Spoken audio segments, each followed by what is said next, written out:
I'll call to order the November 8th, 2011 Placer County Board of Supervisors hearing, and we'll start by a flag salute led by Jerry Card. I pledge allegiance to the flag of the United States of America and to the republic for which it stands, one nation, under God, indivisible, with liberty and justice for all. Thank you, Jerry. Now, Ann, would you please read our meeting procedures? Welcome to the Placer County Board of Supervisors meeting of Tuesday, November 8th, 2011. Agendas are available on the wall outside this meeting room. If you are here to speak on an issue not appearing on the agenda, you may do so during the public comment period. There is a 3-minute time limit per speaker. The board is not permitted to take action on items addressed under public comment. When you speak, clearly state your name and address for the record. All items on the agenda will be open for the public to address before final action is taken. There is a 3-minute time limit per speaker, which will be monitored by a timer on the podium. If there is a person speaking on behalf of a group with no other testimony from another member of the group, please identify yourself as such, and your time may be extended at the pleasure of the board. Keep in mind that the chairman has discretion of limiting the total discussion time on any item. If you are hearing impaired, we have listening devices available. It is requested that all pagers and cell phones be either turned off or put in the silent mode. Thank you for your participation and cooperation. Thanks, Ann. Now is the time for a public comment. This is the time when anyone can address the board on something that is not on the agenda, keeping in mind we can take no action. So if you would like to address something not on the agenda, please come forward and state your name for the record. Morning, Marilyn. Good morning. My name is Marilyn Jasper. I live in rural Loomis. I'd like to bring to your attention a potentially serious tax and compliance consequence with revenue sharing, and ask that no funds be shared until all issues are clarified.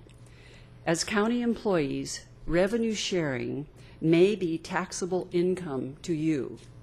When any employee has control over or the right to control distributions, in this case $20,000, excuse me, to organizations of their choice, it may be reportable income either as a bonus or as a fringe benefit, regardless of whether it's used or not.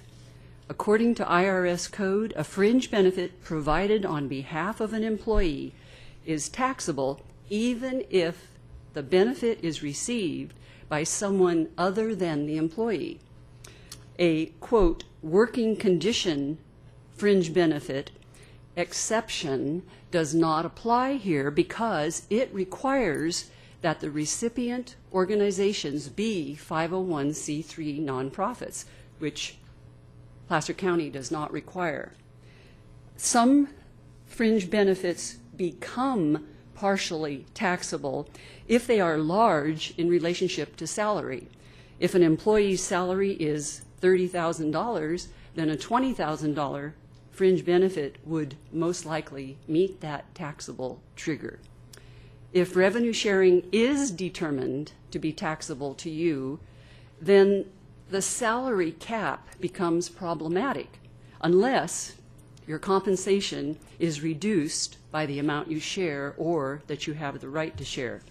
Another serious problem is a potential violation of the state constitution, which simply says that the state legislature cannot authorize any county, city, or other political subdivision to make any gift of public funds to an individual or an organization. That's Article 16, Section 6. One exception deals with diminutive gifts, keychains, pens, etc. And another deals with a public interest purpose. However, this exception does not apply if that purpose is determined to be arbitrary. One look at the purposes of the county's recipients certainly appears to be arbitrary. The services you provide to the county may indeed be worthy of additional income, but I urge you to seek both an IRS determination and an Attorney General opinion and reconsider the revenue sharing program. Thank you. Thanks, Marilyn. This item actually is on the agenda. It's 8A. But maybe it'll give us some lead time to do some of the research answers. So I'm sorry. Please come forward and state your name. Hi, my name is Dan Getz. I live at 11259 Bussall Circle in Auburn.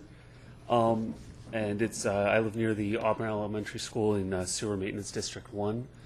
The Auburn Journal recently had an article regarding the regional wastewater treatment plant. The regional plant may be a good move for Auburn. It's certainly a good move for Lincoln. I don't believe that it's a good move for SMD1. In reviewing the documents pertaining to the choice of the regional plant versus upgrading the existing one, it's hard to see the economic benefit of not upgrading the existing plant. At this point, the county is paying fines for noncompliance, which I'm sure you're aware. Its next step is to award a construction contract by December 31st. While the Lincoln project is still in a conceptual stage, the upgrade project has already solicited bids based on a formal plan. At this point, the best the City of Lincoln's plan can give us is an estimate based on an idea. And that estimate has taxpayers paying a higher fee already than the upgrade plan, and it's already subject to a 5% increase. In addition to that, we lose local control. The proposals from Lincoln have talked about 5-year rates. After that, who knows? Most people here are familiar that Lincoln, unfortunately, is not doing too well with its tax base and as a city. And so, what's to say that 5 years from now they end up, increasing the rates on us without our ability to change that? I really just don't think it's wise to bind ourselves to a financially unsound partner. The upgrade option is expected to save ratepayers $10 to $20 per EDU per month. I know in this economy, many people would rather have that $120 to $240 per year in their pocket rather than literally flushing it down the drain. The upgrade option provides us more capacity for less money and allows us to retain local control. I urge you to push forward with the upgrade option. Thank you for your time. Thanks. And for your information, this item actually will be, it's scheduled for December 6th at 9 o'clock. Oh, excellent. And I'm sure you'll have a chance to have an exhaustive discussion of it. So. Excellent. Thank you very much. Oh, yeah, that's right. It's actually in the Planning Commission hearing room, Community Development Resources, which is out off of Bell. We won't be meeting here. So there'll be plenty of room also. Anyone else wish to address the board on something that is not on the agenda? Good morning. Good morning. Almost missed that one. I'd just like to welcome the public. Oh, Angela Tati, Placer Arts, 808 Lincoln Way in Auburn. And I'd like to welcome the public and invite them to participate in this weekend's Autumn Art Studios tour. We have 67 citizens who happen to be working professional artists opening their doors to their studios from Granite Bay and Roseville to Colfax, Weimar, Forest Hill, and all parts in between. And it's going to be a nice weekend, rain or shine. The doors will be open. Tickets are available. They're very nominal through placerarts.org. And I have your packets as well. So that's all. Thanks a lot, and have a great day. Thanks, Angie. Is there anyone else from the public who'd like to address the board on something not on the agenda? Seeing none, I'll close public comment and open it up to supervisor committee reports. Kirk. Mr. Chairman, happy to report that the Placer County Transportation Planning Agency, which I have the pleasure of chairing, officially declared the I-80 bottleneck in Roseville broken, with now 10 lanes of traffic capacity open where there used to be 6. Actually, if you count an auxiliary lane which runs from Riverside to Eureka, it's actually 11 lanes of capacity. We have the pleasure of bringing a project on time and substantially under engineers' cost estimates. The engineers' cost estimates were about $200 million. The project finished out just under $90 million. And we have had the opportunity, Supervisor Holmes and I served together on the Placer County Transportation Planning Agency. We've had the opportunity now to redirect some of the funds which were dedicated to the breaking of that bottleneck to our next project as we head east on 80, and that is the Highway 65 interchange with Interstate 80, where there seems to be a bit of a backup from time to time, and so we're working on that project as well. And so just very pleased that after a little over a decade of planning and environmental and construction, with tremendous regional cooperation and support, going back to our Congressman Doolittle and his support for the project, we were able to obtain the funding, get the construction done, and have that thoroughfare now open, ready for business. Thanks, Kurt. Jim? Oh, just to follow up on that, it was Congressman Doolittle that got us $71 million for that project, so it was very, very rewarding. Our trips to D.C. do pay off when we do meet with the congressman and their staff. And I also wanted to recognize that now we have diamond lanes in Placer County for the first time. So. Any other committee reports? Seeing none, we'll move to our consent agenda. This is a list of items intended to be passed in one motion, but I understand might be some requested to be pulled for discussion, and the board would be happy to pull any items if anyone in the public wishes to have us discuss any of those independently. Yeah, Mr. Chair, I need to recuse myself from item 18C. I would also like to pull items 19A and 21E for discussion. 21E? E as in elephant. Jennifer, as in a Republican elephant? I don't know if it's African or Indian, but it's an elephant. Thank you. Any others? Anyone from the public? If it's okay, why don't, after we approve the remaining items, go pick these up after the commemorative coins so Perfect. that we don't, there are quite a few to discuss, so. Perfect. That's all right In with that case, I'd like to ask for approval of the remaining consent agenda, less items 18C, 19A, and 21E. Move approval of consent on remaining items.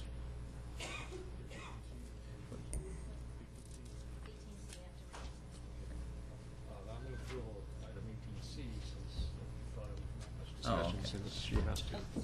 Please. Who's yours? Wait a minute. Well, before you run away, I'm sorry, Supervisor. I made a motion to approve all remaining All of items. the remaining items. And then was going to come back and have her step out for that one. But if you'd rather do it that way, So he made, I wanted her to be able to vote on the rest of the items. That's but I think we need a second for that motion. yes, we do. Because that's the first motion on the floor. Thought we had a motion, Montgomery and Holmes. Oh, you did? Oh, I didn't hear it. It's going to be a long day. So we have, now your motion was, My motion was to approve the consent agenda with the exception of items 18C, 19A, and 21E. and And Supervisor Holmes seconded that. So that's on the, this is the most complicated consent agenda I think I've ever seen in 17 years. So with that, Ann, could you do a roll call, please? Montgomery? Yes. Duran? Yes. Holmes? Euler? Wygant? Yes. Ann? Since we had an extra minute, I thought we would go ahead and do 18C since there probably won't be any discussion on it. So I've moved. Second on 18C. It's moved and seconded to approve consent item 18C. Is there any discussion, or are we all okay with? See no discussion. All those in favor say aye. Aye. Opposed? Motion carries. Just trying to move it. We're going to need help today. So with that, Jennifer, if you come back, we will start with our commemorative coins. And Kirk, do you want to start down at your end of the table, and we'll just move this way?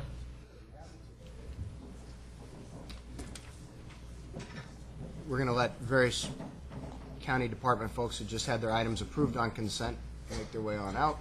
And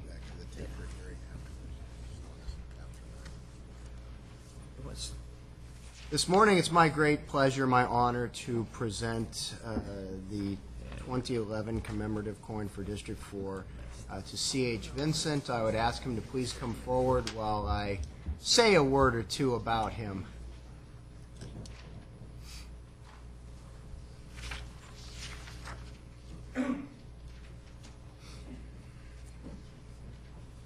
Morning. Good morning. You'll have time for rebuttal. C.H. Vincent, whom I've affectionately known as Coach since 1979, and his wife Arlene moved their family to the Hidden Valley community of Granite Bay, back then Loomis, in 1978. And I recall first being introduced to his son Scott, who at the time rode horses when all the rest of us boys in the neighborhood rode bikes over the trails. Scott was riding horses, and we thought, man, you know, girls ride horses. What are you doing riding horses? And then I'll never forget seeing that sly grin on Scott's face as he was riding double with his arms tightly wrapped around a young lady that I had a crush on. And he gave me that look that I've seen several times over the years since, and I thought, man, this kid knows what he's doing riding horses. Coach C.H. first became my coach in 1979, one of his first years volunteering as a coach for soccer teams. His son Scott and I played together that year and one more year after, when Coach C.H. had to put up with me that year again as well. Over the following years, just as it pertains to soccer, he would go on to coach one more year with his son, but then he would coach for a total of 30 soccer seasons, spanning a career that goes from 1979 all the way up through 2004 with various Loomis soccer teams. In 1986 and 87, he coached freshman soccer at Del Oro High School. Spring of 89 through fall of 91, he coached over at Oakmont for the JV girls and the varsity boys. A total of 30 seasons coaching soccer. When it came to swimming, his son Scott got him into that as well. Scott swam with the Loomis Dolphins for 3 years, but Coach C.H., being the kind of guy he is, once he gets involved, has a tough time extricating himself. During those 3 years that Scott swam, Coach's role was the zookeeper. And the zookeeper, for those of you unfamiliar with swimming as I was, so I had to ask, the zookeeper is the parent responsible for making sure the kids don't wander off as you wait all day under the blazing sun for your swim meet to finally come along, and then you jump in the pool and frantically flail for your 45 seconds and get out and don't wander off again. So Coach C.H. served as zookeeper for the 3 years that Scott swam, and then after he no longer had kids in the program, served 3 more years serving as zookeeper for that program as well, for a total of 6 seasons with the Loomis Dolphins. When it comes to softball, Coach C.H. started out again after his daughter had already finished with 5 cities in 1986, and over the years worked as a coach for 5 cities for a total of 22 seasons, all of which he did after he no longer had kids in the program. In spring of 1988, Coach assisted with the Del Oro varsity softball team as well, for a total of 23 seasons coaching in softball. When it comes to baseball, he got off easy. He only coached 2 seasons of baseball. However, he did it in 2002, 2003, long after his kids were grown, and he did it because some of the kids that he was mentoring through an Auburn program were playing ball, and they needed a coach. And so, of course, Coach stepped up to coach for their team. When it comes to basketball, since 1986, he and his wife Arlene have been involved with the Del Oro program. Since 1986, Coach has run clock and scoreboard for all of the Del Oro girls' home basketball games, and his wife has run the shot clock. That's 25 years of dedication to a program without his own kids being in it. He was involved in starting the Save Our Sports program for Del Oro, a parent-led organization to raise money as funds were being cut for sports programs. He served as the first vice president of the Save Our Sports programs, and of course Arlene got roped into that one as well, serving as treasurer there. When it comes to mentoring beyond his coaching, he spent 6 years working for the Caring About Kids program from 1997 to 2003. Over the years, Coach, as he's affectionately referred to by now hundreds, if not thousands, of youngsters like myself, has dedicated 32 years to serving his community, most of them after his kids were already grown, for a total of 61 seasons. It's my great honor today to recognize a man that I grew up calling coach and I now have the pleasure of calling friend, C.H. Vincent.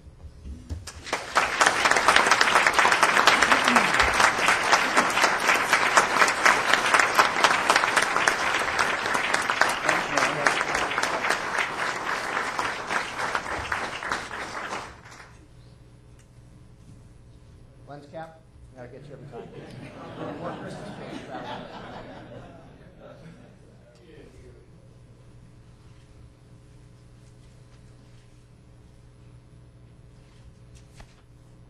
Thank you, sir. The mic is yours. You can say a word or two, or you don't have to. Well, I have nothing to say other than the fact that I enjoyed everything I was doing. And I did it for my own benefit because I just like doing it better than sitting home and watching TV. So, thank you very much. Thank you, President.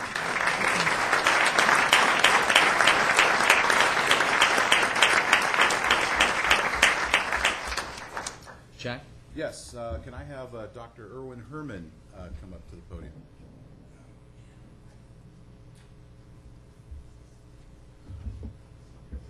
Right there.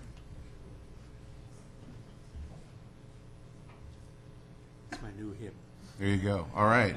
I'm going to start by saying I haven't known Dr. Herman for an abundance of time, and as a matter of fact, I've gotten to know him very well over the last couple of months. And it wasn't probably within 2 or 3 weeks after my election last summer that I started getting these emails from Mr. Herman. And I was wanting a meeting. And as you know, that ramp-up time in between election and trying to get familiarized with the county process takes up a tremendous amount of time. But I finally met up with Dr. Herman at the beginning of the year, and it was one of the most interesting and I think emotionally pleasing conversations that we've had. We talked about a lot of issues. We talked about senior issues. We talked about issues of life, quality of life, medical care for all kinds of different people here in our county. And I got to know him pretty good from the standpoint of his dedication to our community. Dr. Herman has been on multiple boards and commissions and is currently on several different boards out at Sun City and also with the county. Has a dedication to people, has a dedication to the practice of medicine. And one of the things that I truly understand, being a professional myself, is that it is a practice. And he is continually upping his practice and learning many new things and bringing many new skills to the county. So with that, I am very proud to provide Dr. Erwin Herman this commemorative coin for the many hours that he's given to this community. And I know the many more hours he's going to give after I give him this coin.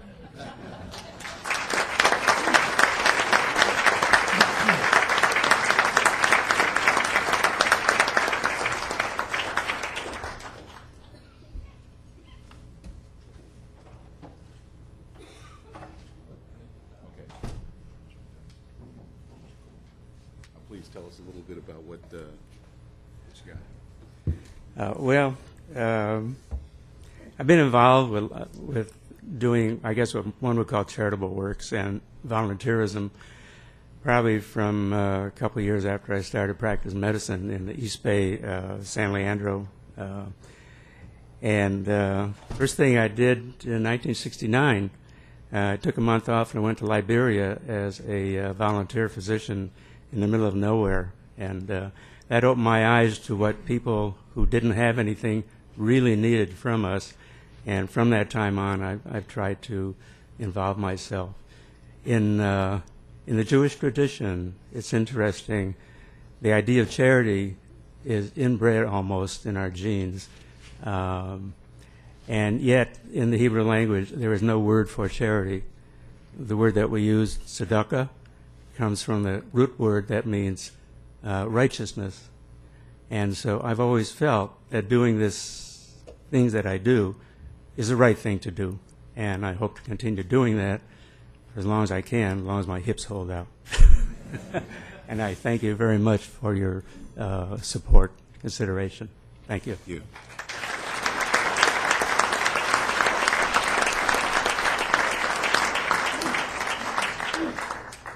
Jennifer? Thank you. I actually have two coin recipients today. And I thought I was so clever. You know, when Terry Sandovaldi a couple months ago sent us a reminder that we needed to start thinking about this, I thought, I have these brilliant ideas, and no one's going to come up with them. And then, of course, Ruffalo in September runs an article in which he calls out both of my recipients today by name, Virgil Trainer and Ken Tokitomi, and said some really lovely and wonderful things about them. And so I guess I'm following in Jim Ruffalo's footsteps today, so my apologies for that. The first coin recipient today is Virgil Trainer. He's going to be getting coin number 69. And Virgil's a really interesting person. I don't know him particularly well. I have seen him at so many community events. But everyone I spoke to about him just talked about him as if he were almost on par with Mother Teresa. They all said he's very private, he's very humble, he may not show up for his award because he's that private and that humble, and that he really didn't seek attention. But I wanted to call him out publicly anyway because I am just so impressed by what he has done for this community. Briefly, he was born in Arizona. He's not an Auburn native, but obviously we'll all forgive him for that. He lived on a family homestead in it's described as a geographic site, which I think means it doesn't even qualify as a village, known as Sheepwash. The family moved to California in sometime in the 40s. His father bought a dairy operation just outside of Red Bluff. Virgil went to school in the Red Bluff area, graduated from the UC Davis School of Veterinary Medicine in 1961, and relocated to Auburn, where he worked for and with Bill Lewis at the Auburn Veterinary Clinic. He was later drafted. He served in the U.S. Army. He achieved the rank of captain while assigned to care for animals at the Biological Weapons Laboratory. We believe that was in Fort Detrick, Maryland. I'm sure Virgil can correct me if I'm wrong on that. While he was stationed at Fort Detrick, he married Jacqueline, who is also a UC Davis graduate. Following his 2-year stint in the military, Virgil returned to Auburn, again working with Bill Lewis, and then later establishing his own clinic, the Edgewood Veterinary Clinic. Jackie and Virgil have raised sons Greg, Jeff, and Mike, all highly successful individuals. Jeff is an accountant by training, while Jeff and Mike are both medical doctors. The boys and their wives have given Virgil and Jackie 6 grandchildren to date, and they are all thought very highly of by their grandparents. Virgil has done a number of fairly impressive things, including serving on the Sierra College Board of Trustees. In 2001, he became one of the founding members of the Auburn Community Cancer Endowment Fund, which has raised more than $1.5 million to date and supports an endowed chair in basic science research at the UC Davis Cancer Center. He coached Little League when his boys were playing ball. He served on the Auburn Recreation District Board. He's been a member of Auburn Rotary since 1977. He is, as many of you know, a founding principal, a founding member of the Auburn Rotary Community Garden, which is in, I believe it's 3rd year this year, might have been 4th year of operation, and donated about 20,000 pounds of fresh produce to the local Salvation Army this year. Just an incredible amount of fresh, locally grown food for people who need it. He owns, and this is where probably most of you have seen him, he owns 2 transportable barbecues, and he and his merry band of men, as Sherry Wicks calls them, takes those 2 barbecues along with the 2 Rotary barbecues out to cook ribs, chicken, fish, tri-tip, grill other items for community fundraisers. He is available to anyone and everyone who calls, phones, knocks on his door, grabs him by the scruff of the neck at the grocery store, and he just gets out there and does what he needs to do for everybody in his community. Since he retired from active practice of veterinary medicine, Virgil works to enhance the ACCEF endowment, He raises honeybees as a hobbyist, which is interesting since we have a honeybee article on the front page of the Auburn Journal today. He tends the community garden pretty much year-round. And in between his activities and barbecuing, he manages to fit in, I'm told, a round of golf a day. I find that hard to believe. Or at least 2 per week, weather permitting. Virgil, I think, really exemplifies the individual who works for the whole community, not necessarily just a specific group or a specific individual, but really to make this all a better place for all of us. And so, Virgil, if you would come forward to accept this coin, I would be thrilled to present it to you. Virgil Trainer.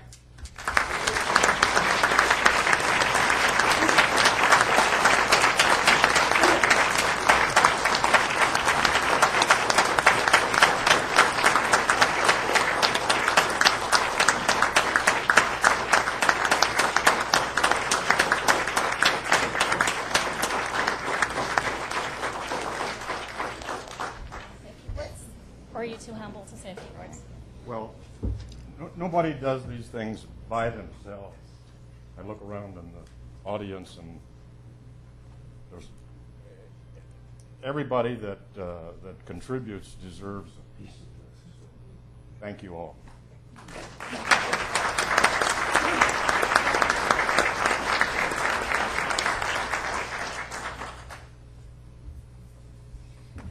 Okay, my next recipient works hand in hand with Virgil on the community garden and some other things along those lines. So the next recipient is Ken Tokitomi, who many of you know is the senior partner at Tokitomi and Carruthers here in Auburn.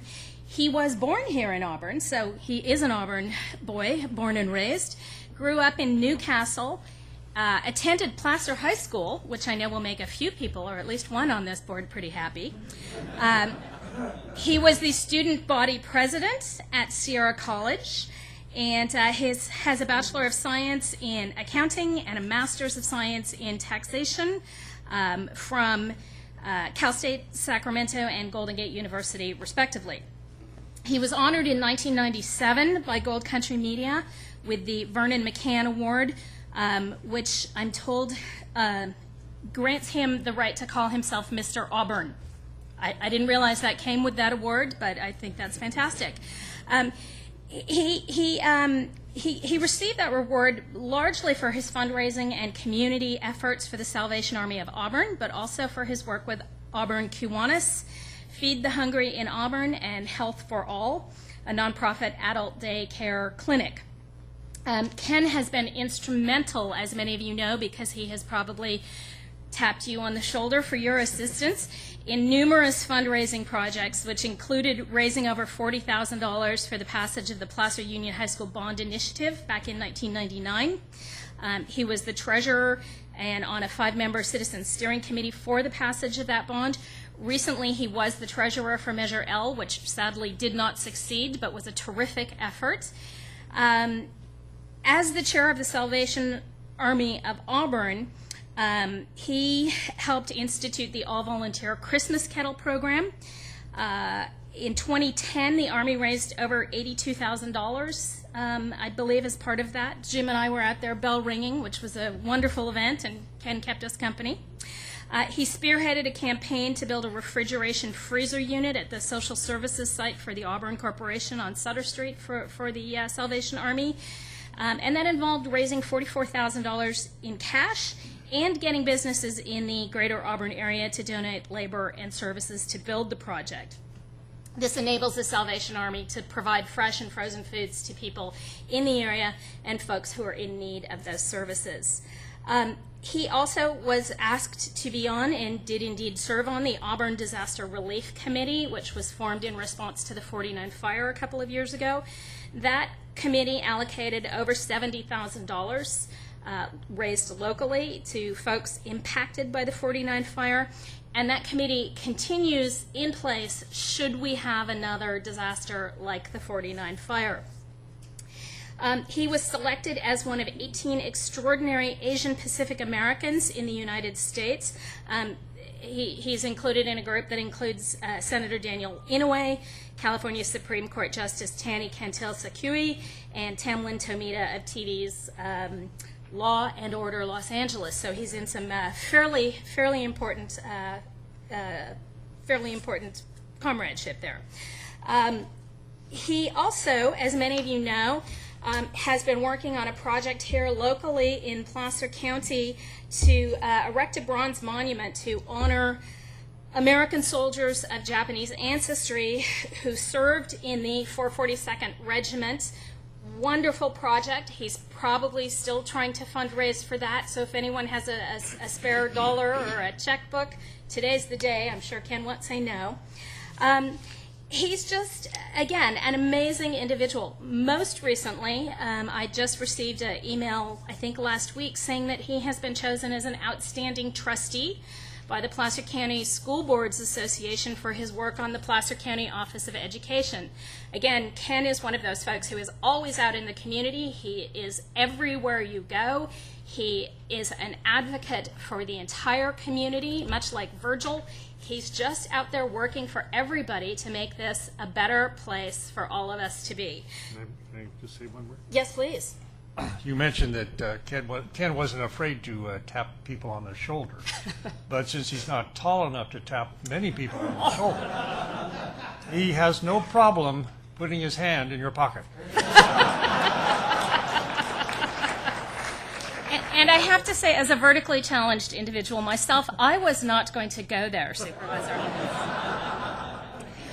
Ken has a lovely wife, Marilyn, who has joined him here today. They are just a wonderful couple who do so much for this community.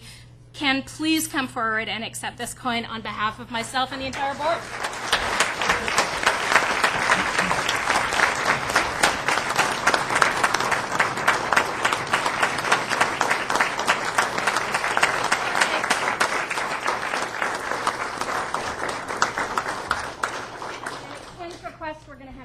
In this picture as well, because we kind of share him in our districts. So you hold the coin.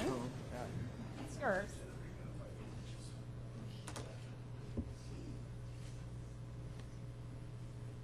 Thank you. Do you want to say a few words, Ken? Please. Wonderful.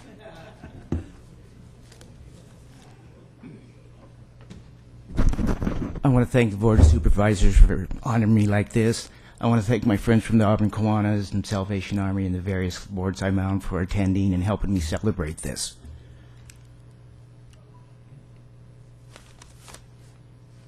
It's only one page. It's 18 point. Take your time, Ken. All right. To be able to accomplish and participate in all the activities that encompass my life, I would have to credit two people. The first is Marilyn, my wife of over 30 years. Without her blessing and support, I couldn't do and participate in the many projects I work on. She has always been along my side, of course, sometimes kicking and screaming, but she is always supportive. The second person is my partner, Bert Carruthers. We have a certified accounting firm and have been partners for over 20 years. Bert has allowed our firm to be the headquarters for the various projects I work on. He allows me to use company staff, resources, and participates each year in the many projects from the Salvation Army, Feed the Hungry of Auburn, the Auburn Community Thanksgiving Day Dinner, and our latest project is to honor World War II Japanese American veterans and their families. These are just to name a few of the things that we have worked on throughout the years. Thank you, Marilyn and Bert.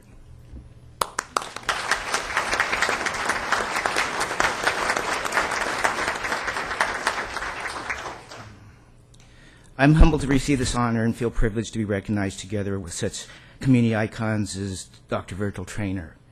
I feel that as supervisors, you have helped us accomplish many of the tasks we have completed. Your revenue sharing program has provided much needed capital to attempt and complete worthwhile projects. Your participation in public-private partnership to honor the Americans of Japanese ancestry, especially the Placer County 442nd veterans, has allowed the Japanese American Citizens League to embark on a project to build a bronze statue to keep the memory and lessons of World War II era alive for future generations. I would like to thank Supervisor Montgomery for nominating me and I'm sure Supervisor Holmes seconded it. I thank each supervisor for their vote of approval, and we are blessed to live in this great community in Placer County where its citizens are engaged, active, and helping better our lives. Thank you for this honor.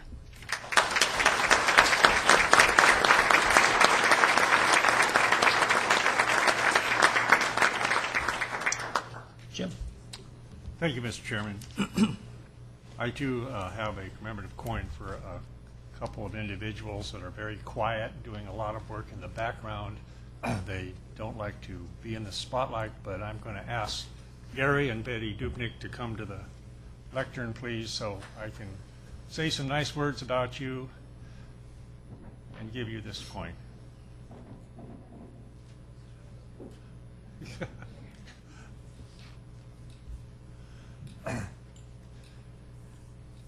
Gary and Betty arrived in the Loomis area in the 70s, came from the San Francisco Bay Area, and they purchased a mobile home plant in Loomis, which they switched over to modular housing. Since modular housing did not become very lucrative, Gary had the vision of moving to commercial construction that would fill the gap, and they did this for quite a number of years. They began manufacturing modular buildings that are used in schools throughout California. I know Auburn Union School District used some of their buildings. I was on the board of Placer Consolidated Fire when we used one of their buildings for our administrative center. Roseville Fire Department has used those buildings. Many other public and private organizations have received their buildings. They became very instrumental with their community, being involved, again, as I said, quietly in the background. When they saw a need, they reached out to help fill that need. They donated gym and locker storage lockers for the Placer County Sheriff's Department. The beautiful building that you see at the entrance to Loomis for the Loomis Chamber of Commerce was provided by the Dupnik family. The Loomis Food Pantry has benefited. They donated storage building for them. They've been long supporters of Del Oro High School as a major donor for the Del Oro football stadium. They built a weight room for student athletic department. They've supported a variety of programs for Del Oro students throughout their time in business and throughout the years. Dupnik Manufacturer was the largest employer in Loomis and at one time the largest sales tax producer for the Loomis area. Their work has been recognized by a number of organizations, including the Sacramento Business Journal as the best in wholesale manufacturing, and by the Loomis Chamber, by the Loomis Chamber Business Award and the Neighborly Native Award. The Loomis Fire Department has a beautiful building for administration, and if it wouldn't have happened without the involvement of the Dupniks.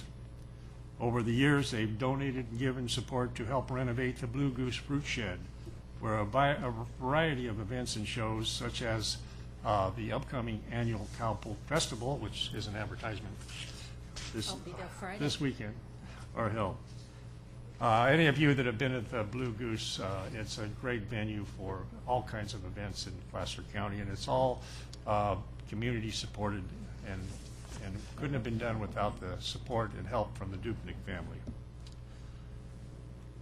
Gary and Betty have stepped back from their business a few years ago and let their children run the business, but they still remain involved and never quit giving back to the community, as demonstrated by their commitment to the Loomis Basin Christmas Basket Program and again the Loomis Community Food Bank. I know it took a little convincing for Gary and Betty to come today, as I said, they like to stay out of the spotlight. But given their unassuming nature and quiet giving, I'm glad that they are here so the Board of Supervisors and I can recognize them. You two are truly an inspiration to all of us because you have touched the lives of so many people in a quiet but positive way. I want to thank you for all you have done for the people of Placer County, and I'm honored to give you this award.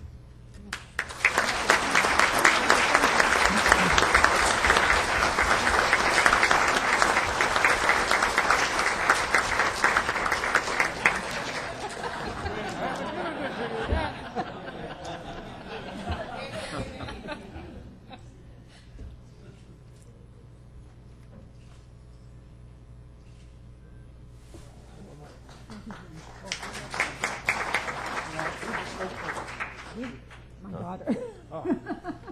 Jerry, you want to sit? Oh, one more picture. All right, got it? Okay, Thanks, Gary. thank you a lot for what you I'll do. let you have that. He couldn't carry it anyway. Family, stand up. Yeah, that's what I was saying. Yeah, if you can introduce your family. Introduce him, he said. Oh, introduce him. The oldest one, my daughter, who's the president of the company. Right, Jerry? JP was the youngest one. Well,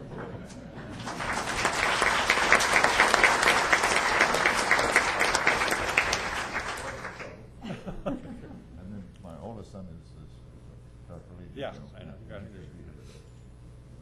All right, And they run the company. right. Congratulations. All right. Thanks. All I can say is that Loomis is one of the finest places it is to be in business. Yeah. So All right, we got great. it. All right, thank you, sir.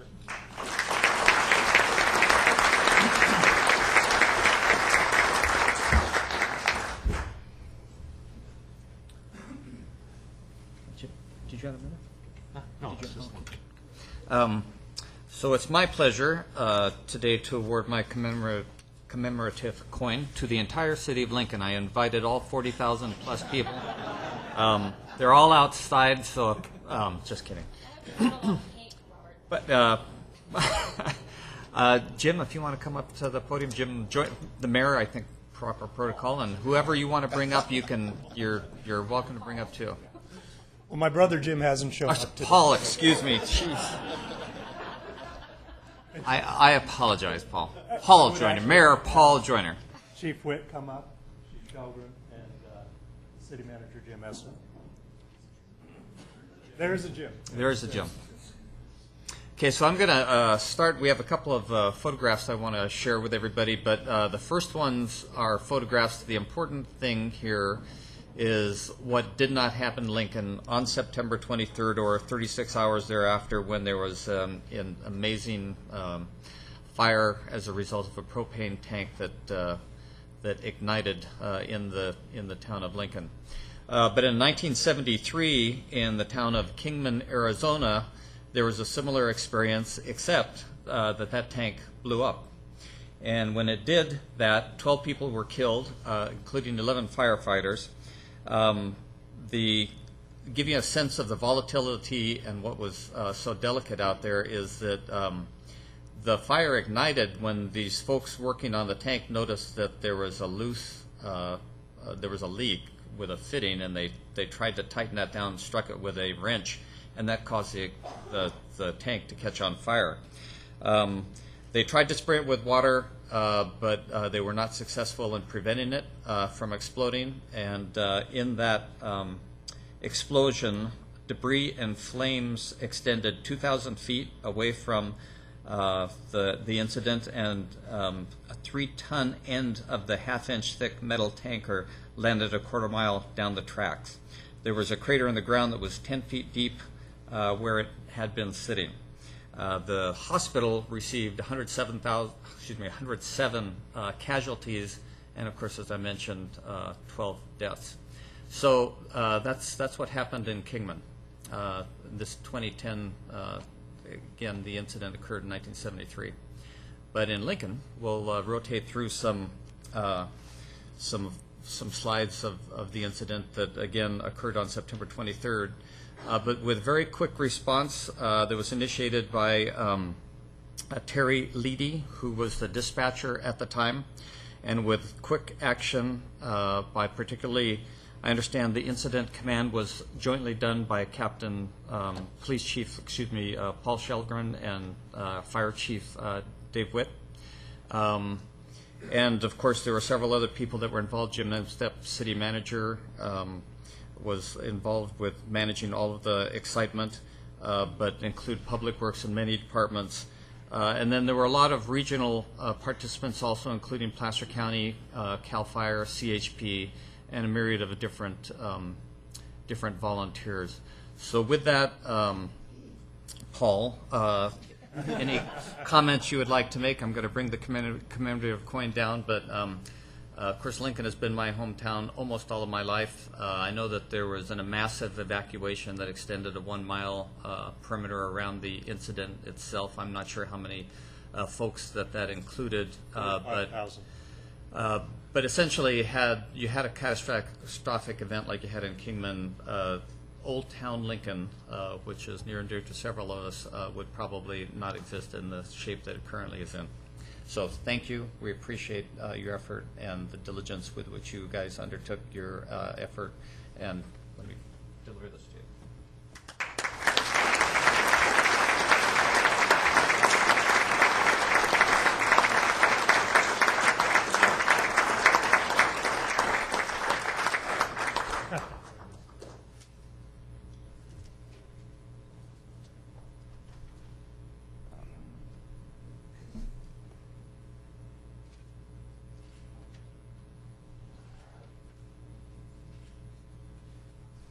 What do you miss first? Sure. Well, you know, I had, this is an old technique, but it really isn't meant to be a technique. I had prepared something, but it's really the efforts of these three gentlemen and those who work under them that you're honoring today. Let me just say that it is my great privilege and honor to work with these men and those who work under them. If it weren't for Chief Witt's team responding as rapidly as they did in the first 5 minutes, a third of our historic downtown likely would not exist, and there would have been loss of life and serious injuries. So I'm just going to go ahead and turn it over to Jim Estep and to the two chiefs. It's really them and their stories you want to hear today. Thanks, Paul. And I'd just like to say, well, first of all, thank you for the recognition. Obviously, this was a team effort, and a colossal team effort, actually. And these two gentlemen next to me are to be commended for their efforts. Without them, this could have ended very differently. I'm happy to be here at all today, and thank them for that. The bottom line is, like I say, it was a team effort. This was a team effort of a number of agencies that came running to our support, and the county was one of those. And I'd like to thank the county staff also for their quick and caring discussions that we had. I had personal phone calls from Tom Miller and others on your staff, just offering any assistance they could, and that was greatly appreciated. And with that, I will turn it over to my two chiefs. I never work with that. I would again. Thank you to the board. This was By the way, that's how they handled it that day. I lost. He lost again. This was just a county-wide, regional-wide effort to keep this safe and for this outcome, from the first responders there to all the support personnel who showed up, from local fire agencies, the sheriff's department, CHP. Everybody played a part in this, and thank you. Thank you. Thank you very much for the recognition, but let me just say, first and foremost, the first thought that came through my mind was a prayer. Being the first person on the scene, I asked God for forgiveness for everything I've sinned for, and most importantly, the wisdom to not kill anybody. I've been to Kingman, Arizona. I went there when my children were about 5 months old. I had premature twin daughters. We decided to go back east to visit my grandparents before they passed away so that they could see, my family. And I made a purposeful stop at Kingman, Arizona, because I had studied Kingman, Arizona. This is back in 1997, 98 actually. And I went back to Kingman, Arizona, and actually picked up parts and pieces that were still there on the ground. The picture that you showed, that the site has never been developed since that explosion. There's a small little plaque there. That's all that's left of the 11 firefighters and the ones, the civilian that lost their life that day. But that's the first thing that came through my mind, is who am I going to kill today because of the potential for that. But really, it worked out very, very well. The one thing that Chief Shelgren neglected to say is that we got every lucky break. The help arrived right when it was supposed to arrive. The firefighters did their job exquisitely and rapidly, and got water on that tank and cooled not only that tank, but the other 3 that were attached to that tank. So it wasn't just a single tank car. We had a bunch of propane there that was just waiting for an excuse. But again, without the wide variety of regional effort from Placer County, Sacramento County, Sutter, a lot of different areas, the outcome might not have been as well taken as it is today. And we really appreciate your help. Thank you very much. Thank you.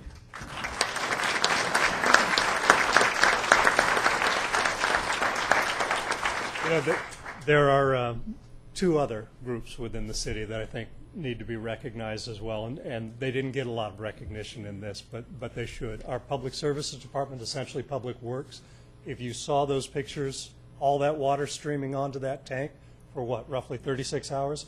5,000 gallons a minute through 100-year-old water lines. Keeping those maintained is what allowed Chief Witt and Chief Shelgren to do their jobs.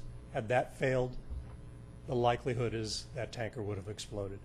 The other group is our finance people, who kept track of every penny spent so that we can recover this down the road. So again, thank you very much on behalf of Lincoln and three wonderful gentlemen and those they represent. Thank you. Thank you all.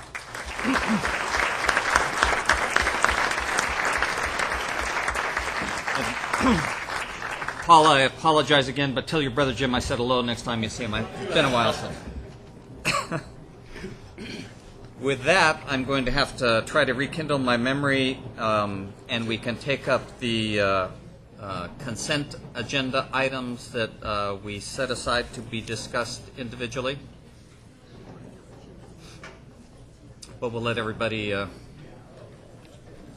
mosey on out first. But our first one on my list, if I have this right, is 19A, which is the Retirement Health Savings Plan. Is that right? Yes. But might as well let everybody.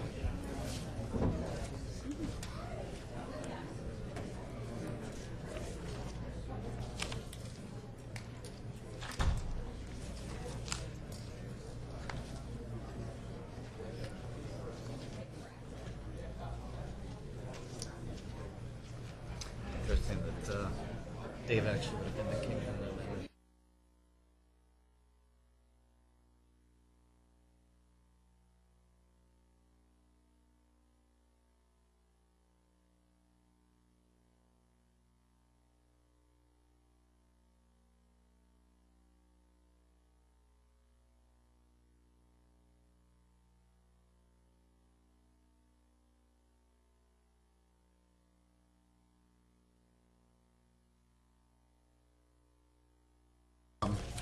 Going back last year, I think the county auditor brought to staff's attention, maybe it was personnel, that there was a tax issue with how the county was crediting at the time of retirement what happened with the sick leave balances that were unutilized by all county employees.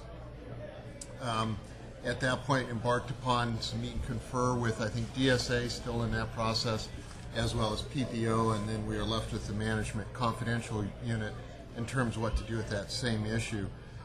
Prior to taking the issue to that group, since they are unrepresented, your board provided some specific direction to myself in terms of the county's financial interest in this. At those meetings, I had 6 or 7 meetings throughout the month of probably March and April with affected county employees, the confidential management. There's roughly 100 confidential employees and about 200 managers. First of all, explaining the issue, because I had to deal with tax liability of both the employees as well as the county, and then the decision that they had to make whether or not the value of the accumulated hours would go to pension or to some kind of health benefit at retirement. It had to be one or the other. Went through extensive polling on that. Essentially, during those discussions, the opportunity about a health retirement account, I think that's what the acronym stands for, came up, offered by somebody from the district attorney's office as one of those solutions. That was pulled almost by a vote of 2-to-1. The management confidential employees opted to wanting to have not the pension opportunity, but to the health savings opportunity for medical care costs. So went about with personnel's assistance and county council's assistance, embarking upon that particular direction. What transpired then, and especially as we talked about it with the management and confidential employees at the time, was we had a current vendor that does the county's cafeteria plan, consulted with them. They seemed to be knowledgeable at the time about providing this particular assistance. As we got deeper into that, clearly they're incapable of providing it under the current cafeteria plan. Found out there was an additional tax consequences that we can go into if it so interests your board, that pretty much narrowly defined what the health savings account or health retirement account could be. And that ended up crafting to where I think it was Ann Craig found out through Sacramento County how they had a plan administer ICMA, which is the International City Management Association, which does a lot of things throughout the United States in terms of running these programs, as well as throughout California. Well versed in this, address the tax issues that have been raised, have a private, they have a letter from the IRS validating that they can provide these services, and so that was looked at as the how this could be best provided. Had again 3 meetings with management confidential employees last week, advising them that this is going to the board, as well as the department heads last Thursday, going over the basic tenets of the plan, and then that's where it is in terms of its status being brought to you today. So I don't know if there's questions from that, or should we have more detailed presentation by either Ann or Therese? And thank you for hearing this. And as you stated, we have discussed this HRA proposal before. I do think that there are some tax advantages both to the county and to the individual employees on this. My concern really, and the reason I asked this to be brought forward with discussion, is because there appears still to be some real confusion from a number of employees about how it works, how it will be administered, what the fees will be. I'm sure we all received this letter, which was not signed. I don't know who sent it. I did have personal contact from a couple of county employees who did still have some questions. And so my question really was, is this necessarily an action we need to take today, or is there an opportunity to wait a little bit, a week, a month, whatever, so that some of these employees who still do have questions can maybe get back to Ann or Therese, get them answered one-on-one, just so they have a greater level of comfort with the proposal? Clearly, the board's prerogative, and there may be a necessity to try and get this in place beginning of the next tax year, which is January 1, which there's another reading that has to be conducted after this. And quite frankly, that's why we've had rather exhaustive meetings with staff for them to ask questions, present that. Whatever the number of interested parties, they can still ask those questions.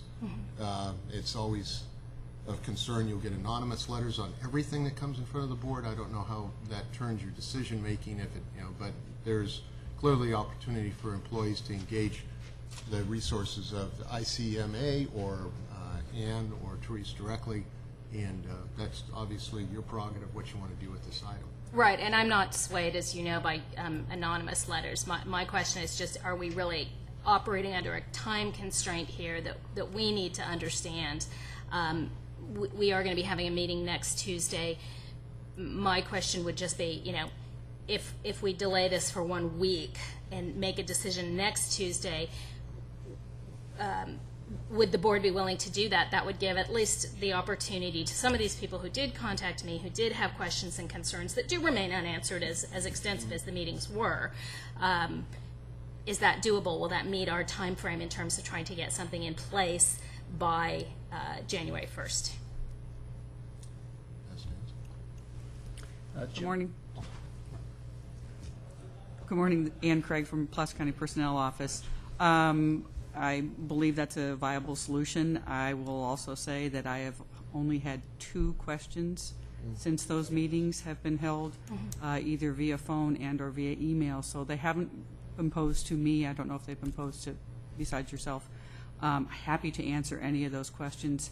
And I think what I would like to reiterate a little bit here is that when we did have the meetings earlier in the spring and we talked about the being able to put together the health reimbursement arrangement, the HRA, that we really wanted to be able to have the full benefit of using what is known as the IRS 213 deductions, so that folks, obviously needs are different for everyone in retirement and in their health needs. so they could use it for premiums and/or expenses that they might incur along the way. So that was one of the focuses of trying to meet this. When we ran into some of the other COBRA issues that we were facing potentially with the current administrator, those became an area where it could have actually cost the county potentially more money. So the main differences that we have with this plan from what was originally explained to management and confidential staff in the spring are, yes, the fees are different. The fees are slightly higher because they are based on a percentage of the employee's assets that would be in the plan. That dependents in terms of children, grandchildren, those things will not be allowable. Spouses are still allowable, and California registered domestic partners are still allowable. The employee retiree will now have an investment opportunity to potentially make up some of the difference on those fees if they so choose, and that managers who are in the top 25% will be potentially taxed on expenses that they pull from the HRA. If they use it for premiums only, there will be no taxes against those type of reimbursement, but it would be for that. We did try to explain that, but if there are those who still, have other questions and would like to have those answered, I'm happy to help do that and make sure that it's clear for them. Thank you. And Jim, did you? So those employees that participate in the program have the opportunity to invest their funds into something that gives them a higher rate of return. Yes, they ICMA has what they call their Vantage Care funds, and yes, they are traded on the open stock market. They have 29 funds that they can use, depending on the person's investment style. They can be in a conservative fund, they can be in similar to a money market fund, and the default for the county will be, when the money first goes in for the retiree, will be to a cash, the Dreyfus Cash Management account, which is like a money market. They can invest it in their timeline funds, where it reaches a declining balance or a declining equity ratio to a bonds and money market on a target date fund. They can do it in a conservative portfolio. They can invest it in individual funds as well. So there's a variety of ways that hopefully will meet different people's needs on how they want to use those monies. Some may decide to leave it and not pull their money initially and wait till future years. Others may look at using them immediately. So they have options before they sign up for this program, which should offset the costs of managing the program. Hopefully. I mean, for those that probably have smaller, because we do have employees who have smaller balances to some employees that have very large balances, there are going to be variations in that. There is a flat $25 fee for the annual fee. It's taken quarterly, and the assessment on the administration fee from the ICMA, which is 40 basis points or 0.4%, is done also looking at the value of the account quarterly. The total fee is determined on an annual basis, but then taken quarterly. So as the employee's retiree's account declines, the fee also declines. There's also a provision under the plan that allows for when the account balances average over $25,000, that fee on the basis points reduces to 30 basis points. So yes, hopefully they can make it up, but it will be up to them on how they do that investment portfolio. So you said there's a $25 annual fee, which is taken quarterly, so that's divided by 4 and then taken out. So it's not all at one time. Correct. Okay.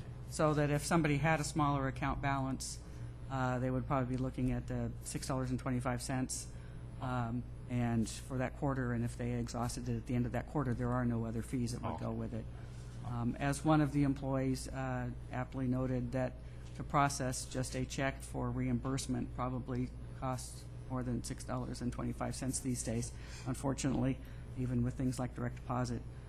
So while it is a fee that does go against the retiree's account, it is hopefully nominal. Okay. Mr. Chairman, that answers my questions, and I have no problem moving forward with this. Kirk? Is participation in this plan voluntary or compulsory? Compulsory under the IRS, than the way we've set up the plan as it sits today. And is it in lieu of something we're currently doing, or is it an additional benefit? It's in lieu of, currently the employees, as of, you may recall in July, it was May when we first came to the board and put forth that the sick leave benefit would go to what we call in our office retirees paid health. It only pays for CalPERS insurance health premiums at this point in the game. It's mandatory for management and confidential. There is no choice, and we administer that in-house with personnel. This will take and trade that program, same formula, same way of doing business, and they will be able to use it for CalPERS health insurance premiums as well as dental, vision, life, and or associated expenses that are not paid for by their insurance plans. Thank you. Just wanted that on the record, that Understand. it's not Thank you. something new No, and compulsory. it's not something In new, lieu of and it is something paid for by the employee. and actually results in an expanded opportunity for choosing benefits for the employee. Yes. Thank you. Okay, is there anyone from the public who'd like to address this item? See none, pleasure of the board. I would like to thank Ann and Therese for showing up and clarifying some of these issues, and I would like to encourage those employees who contacted me directly and sent us this letter to make the direct communication with you to express those concerns. I have no issue moving this forward today, and in fact would move approval on this item. Second. Moved and seconded to approve item 19A. All those in favor say aye. Aye. Opposed? Motion carries. Thank And you I very think- much. Thanks. Last pulled consent agenda item, I think, is 21E. And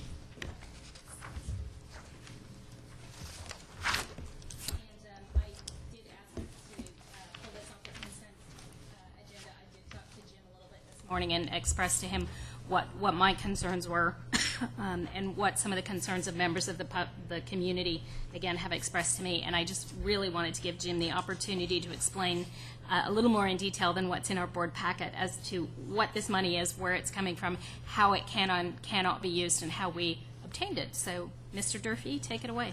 Thank you, Mr. Chairman, board members. Jim Durfee, Director of Facility Services. Happy to talk about this morning. Our recommendation is that you authorize the purchasing manager to execute a blanket purchase order to the California Conservation Corps in the amount not to exceed $150,000 for a fuel load reduction project at the Hidden Falls Regional Park. And the questions that came about were really about where the funding comes from and what it could be used for. As your board's aware, we've been very successful in obtaining grants for the development of Hidden Falls Park. Over the years, we've received more than $4 million in grants for this project. What we're using for this particular section of work is a portion of $506,000 that we received from the Sierra Nevada Conservancy specifically for fuel load reduction projects at Hidden Falls Park. That's what the grant was for. We've spent to date all but about $150,000 of that. Should your board approve this today, the way the monies will have been spent would have been about $300,000 specifically for shaded fuel breaks. The shaded fuel breaks are required as part of our conditional use permit for the operation of that park. It's been an ongoing project. We've been working on those for about 3 years. This would virtually complete that work. We will have spent about $100,000 on perimeter clearing. We're not doing shaded fuel breaks around the perimeter, but we are clearing areas all the way around the perimeter so that a fire encroaching onto the property, there'd be a defensible area there, as well as if a fire got started on the property, there'd be a line of defense at the perimeter as well. We purchased a $40,000 all-terrain mower to help us maintain these shaded areas and perimeter areas after they're created, and about $60,000 has gone towards staff and administration costs. Again, the $506,000 from the Sierra Nevada Conservancy is only available for this particular purpose. The contract with the CCCs also leverages an additional $50,000 in Prop 84 grant funds that the California Conservation Corps would bring to the table. It's not a grant specific to the county, but it leverages that additional $50,000 that they're willing to bring, that they have ability to do these types of projects as well. So it is our recommendation that we would proceed with this project. The California Conservation Corps has been a fantastic partner on this and other sites. They're a very cost-effective way to get work done. They're vastly less expensive. than other types of resources that we would have available to us. So I don't know if I've answered your questions. I hope I have, and would recommend approval. Yeah, and I want to thank you for clarifying. You know, I really wanted to make very clear to members of the public that part of the conditions of approval for the Hidden Falls project within the use permit was a requirement that we do these shaded fuel breaks, going for these grant applications, which are open and competitive processes, and, you know, frankly, other groups and entities and individuals probably had the ability to apply for these same funds, but we really improve our abilities to address these issues at Hidden Falls and other areas throughout the county. This is specific to Hidden Falls, but we go for grant applications everywhere. This is a very open, transparent process. It is required as part of the use permit. These monies, because of the way they're awarded to us, cannot be used for other things such as clearing private property, landowners, you know, homes, and really just wanted to have that discussion out there just because that was not clear in the packet. But if the rest of the board is happy with this proposal, I would move approval of this item. Second. Moved and seconded to approve 21E. 21E, thank you. But while you're here, Jim, the improvements to the park are next fall, the expansion, are those expected to be completed next fall? I'll be happy to bring back a report on that upcoming. We are within about a year, though. You're correct. I don't have a specific date for you yet. From one supervisor, I think what would be really, really neat is to have, along with those completions, discussion about the concept and the attendance that we have and how much that park has been enjoyed by the public. Absolutely. And then with that, just you and your staff, personal thanks for the times that I've been out there. It's just in great shape overall, even after storm events. And so I'm really impressed with what we've done and what you guys have done, and look forward to seeing the expansion. Thank you. Appreciate that. We'll be happy to do that. We have a lot of volunteers that help us out there. Obviously, your board has been very supportive, both on these types of projects and on our annual operations funding. And it is a very heavily used site. On a hot day in the summer, the parking lot is full. So we're really proud of it. Thank you. All those in favor of the motion say aye. Aye. Opposed? Motion carries. So now as I regroup and try to figure out where I am, I'm thinking we could jump to our 10 o'clock timed item. I see Gail Gabrielina Mojica in the audience, and our superintendent of Placer County Schools, and then she wouldn't have to sit through what appears to be a lengthy list of things that we are very far behind on. So welcome, Gail. Good morning. It's a pleasure to be here. I'm here for my annual report to the Board of Supervisors on the Williams Schools in Placer County.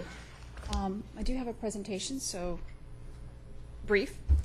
Do I control? It should come down shortly. Should. I'm sure he's scrambling to catch up with us on the agenda. Attaboy, Greg.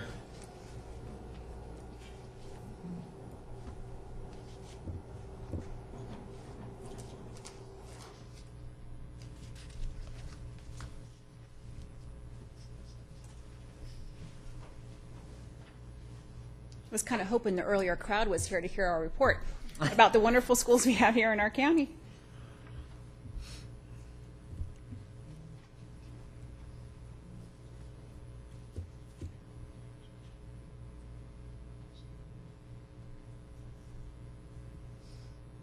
So I don't have to do anything, right?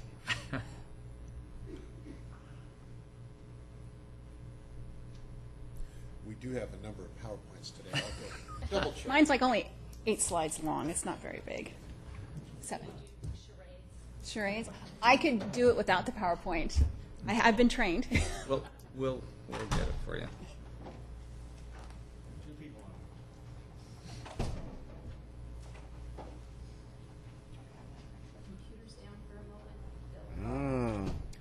I can get started. I don't necessarily need the PowerPoint. I believe that you have the memo in your packet outlining. Basically, Williams School was created based upon a piece of legislation in the lawsuit in 2004 that basically identified schools that are in decile rank 1, 2, and 3 in the state of California. And a decile rank is an equal portion of schools. So there's 10 deciles. There's each school has an equal, there's a chance, and so we have equal number of schools, decile school 1s, and we have an equal number of decile schools 10. So every 3 years there's a reshuffling of the deciles for the schools in California. And if you are given a decile score rank of 1, 2, or 3, you qualify for the next 3 years as Williams schools. And if you are under a Williams school piece of legislation, you are subject to additional oversight by the county superintendent. And the county superintendent shall annually present findings to that school board, to the Board of Supervisors, and to the Placer County Board of Education in the month of November. So that is why I am here today. With this additional scrutiny and oversight by the county superintendent, each Williams schools in the county must be visited by the county superintendent and or their designee in the first 4 weeks of school to determine the sufficiency of instructional materials for each student. Does each student have a standard-based textbook? All curriculum that's available to all kids in the district need to be available to the kids in the Williams schools. What is the conditions of the facilities? Are they clean? Are they safe? And so there's a facility inspection that is done. In addition, we check the accuracy of the data that's put on the school's accountability report card that are published every year by each school district to determine whether that information that they present to the public is indeed accurate. And then we look for teacher misassignments, whether or not a teacher is teaching a particular course for which they're credentialed in. And if there's any teacher misassignments, there needs to be a correction. If there's found any findings, whether it's the cleanliness of the school or lack of instructional materials, there needs to be a finding, and that school has a certain deadline in order to meet those requirements. In the past, we have traditionally had schools. We've had 3 schools. Every 3 years, we get a new band.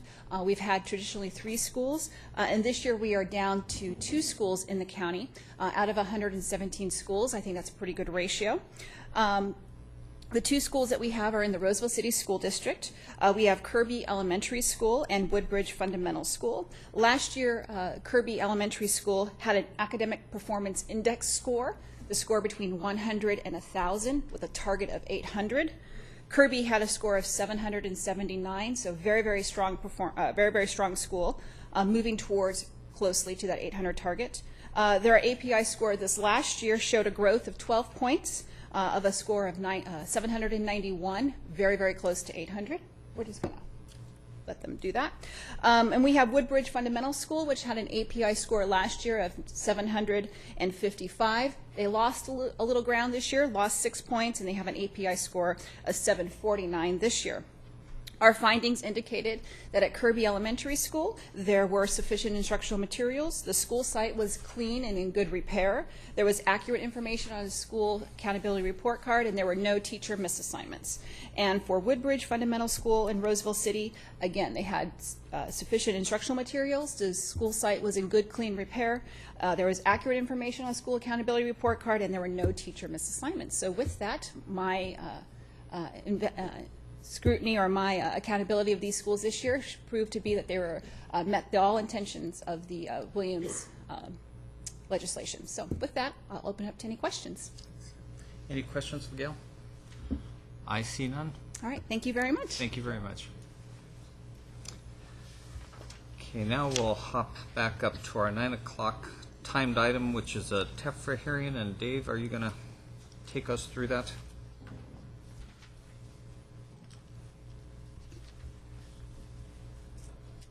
I am. Good morning, Mr. Chairman, members of the board, Dave Snyder, Director of Economic Development. This morning we're requesting 2 actions of the board. The first is to conduct a public hearing under the Tax and Equity Fiscal Responsibility Act, known as TEFRA, in connection with the proposed issuance in one or more series of revenue bonds by the California Municipal Finance Authority, a joint exercise of powers authority and public entity of the state of California in the amount not to exceed $70 million to finance the acquisition and capital improvements of mobile home parks throughout California by Caritas Acquisition 1 LLC, including the Castle City Mobile Home Park, which is located at 1588 Lisa Drive in Newcastle. Should I touch on the second item, Mr. Chair? Also, the second action requested this morning is to adopt a resolution approving the issuance of the bonds by CMFA for the benefit of Caritas Acquisitions, whose sole member is the Caritas Corporation, California Nonprofit Public Benefit Corporation, or a subsidiary or affiliate thereof, known as the borrower, to provide for the financing of the project. Such adoption is solely for the purposes of satisfying requirements of TEFRA, the IRS Code, and the California Government Code, Section 6500. So the resolution will also authorize the chair, the Board of Supervisors, or designee thereof to execute the attached joint exercise of power agreement with CMFA to allow Placer County to become a member of that organization. A couple more points. These are tax-exempt bonds. The proceeds of the bonds will be used to finance the acquisition of actually 5 mobile home parks throughout California, including the Newcastle Park, to finance capital improvements associated with these parks, to fund debt service, to pay capitalized interest on the bonds, and to pay certain expenses associated in connection with the issuance of those bonds. In order for all or a portion of these bonds to qualify as tax exempt, Placer County must conduct this TEFRA hearing this morning. And in order for the California Municipal Finance Authority to have authority to serve as issuer of the bonds, it's necessary for the county to become a member. Finally, and most importantly, the debts, liabilities, and obligations of the CMFA do not constitute debts, liabilities, or obligations of the members, including Placer County. The bonds to be issued for this project will be the sole responsibility of the borrower, and the county will have no financial, legal, moral obligation, liability, or responsibility for repayment. So with that, staff recommends that we take the requested actions this morning, but there are also a couple of representatives with us today. Mona Dimitrenko with the California Municipal Finance Authority representing the issuer, and there's also a representative from Caritas representing the borrower here, so I don't know if there's questions that they'd be prepared to answer those. Why don't we have board questions first, and then we'll open up the public hearing. Jack. Yeah, thank you very much for the information. I just wanted to ask a question of either the borrower or someone from Caritas. In the board packet here, it says that obviously the facilities are to be owned and operated by the borrower, which I'm going to assume is Caritas. But 20% or more of the residential units in the mobile home park are to be financed, are required to be occupied by individuals whose income is 50% or less of area median gross income. And what is the mechanism and the procedure for ensuring that that's remains consistent throughout the bond period? Thank you very much. My name is Pete Enman. I'm with Caritas Corporation. The mechanism is that we survey the residents annually and as to their income and financial situation, so that we're aware which residents qualify as less than 50% residents. And our if I can back up just a moment, perhaps I should tell you just a couple of sentences about Caritas. We're a nonprofit 501c3 organization that's an affordable housing company. We provide affordable housing by purchasing and owning for the long term and managing mobile home parks in the state of California. We started in the 90s. We now own 14 mobile home parks in California, and they're all operated under similar provisions that you just noticed. Our 501c3 charter requires that that we maintain that 20% so-called very low income family component as in our residence. That has us being very careful intentionally to hold our rental increases to a bare minimum through the years. And so I personally think that our parks will probably be more affordable 10, 15 years from now than they are today, because we're so careful not to raise our rents any more than we have to offset increases in operating costs. Well, thank you for clarifying that, because I know we've received, and I'm pretty sure all of us have received a copy of this email from some folks out at the Castle City Mobile Home Park, and they obviously had some concern with regards to the purchase and future escalation of their rents, because majority of them, or quite a few of them, sure, are retired and receiving Social Security and other types of benefits. So I understand. We have about 2,800 residents in the state that are in similar situations, and that's the reason we're in business. We're in business as a nonprofit to provide affordable housing, not to provide a profit for ourselves. Thank you very much. Kirk?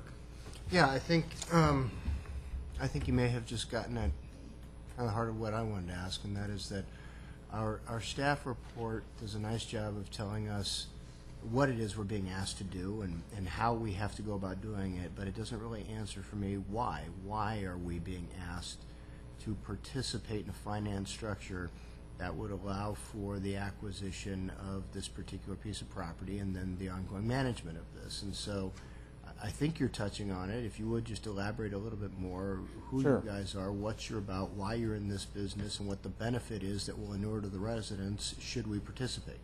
Well, as I mentioned, we are a 501c3 nonprofit organization. We're in the affordable housing business, and that's the only business we're in. I think I said that we own 14 parks in California now. This park is associated with other parks that will be purchased with these same bonds, so we'll own 18 or 19 when we get finished with this transaction. We use the tax-free municipal bond to finance our purchases because it fits very well with our intent. That is, it provides a very sound financial base for a long-term ownership, which is what we plan. The bonds run from 35 to 45 years, as you know. They are tax-free, so they're low interest rate. They're fixed rate. There's no balloon payments and so forth, so we have a very long, stable base upon which to operate the park. And that's why we're here this morning asking for your approval. The TEFRA hearing is required in the processing of a tax-free municipal bond issuance, and specifically that's why we're here this morning. Okay. And then a little bit, if you would, please, about the history of the parks that you've acquired and are under management, what their historic rate structures have been, and how those adjustments in those rents sure. Might have adjusted over time, and therefore possibly address some of the concern that we're seeing raised in Yes. I should point out, too, in beginning to answer your question, that I got the similar question from the current owner of the park, who asked me a few months ago when we started talking about the possible purchase of his park, what our history of rental increases had been in our other parks, and I gave him a breakdown of that. In those parks, our average rental increase was something less than cost of living, just less than what would be allowed under the various rent control ordinances that exist in other cities where we own parks, and each city, as you know, has its own rent control ordinance, and most of our parks are in a city with a rent control ordinance, and we're always less than that. Now, I got a copy this morning of the letter that I think that you're referring to, and the current owner has at least his history has been judicious as to rental increases. He lives on site and has for a number of years, and actually acts as the manager of the park, and is friends with most of the residents, as far as I can tell. He has not raised rents for about 2 years, and so that increase that he announced apparently recently really represents a 2-year increase rather than 1 year. And I won't comment any further than that. But our practice is one that I can comment on, and the residents can be very fortunate that we're the purchaser here, as opposed to a for-profit company who would be in business, as most profit-oriented real estate owners, in order to increase the annual return on their investment every chance they get. That's not important to us because we're a nonprofit, and our purpose is to provide affordable housing, not an increased return on our investment every year.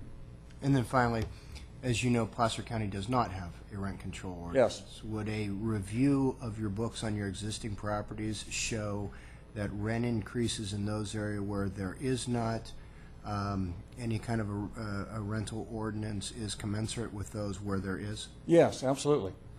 Absolutely. I often tell our residents that, as you know, rent control ordinances are under constant pressure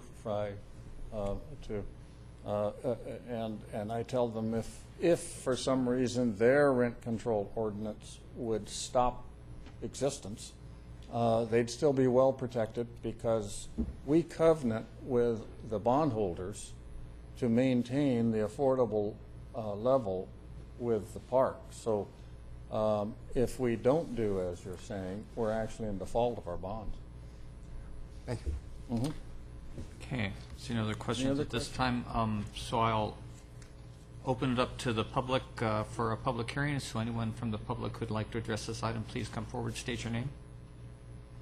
Seeing no one, I'll close the public hearing and bring it back to the board. Been moved and seconded to adopt the resolution, the issuance of the bonds by the CMFA, et cetera, as per staff recommendation. All those in favor say aye. Aye. Opposed? Motion carries. Thanks, Dave. Thank you. We'll now jump all the way up to our 9:30 timed item,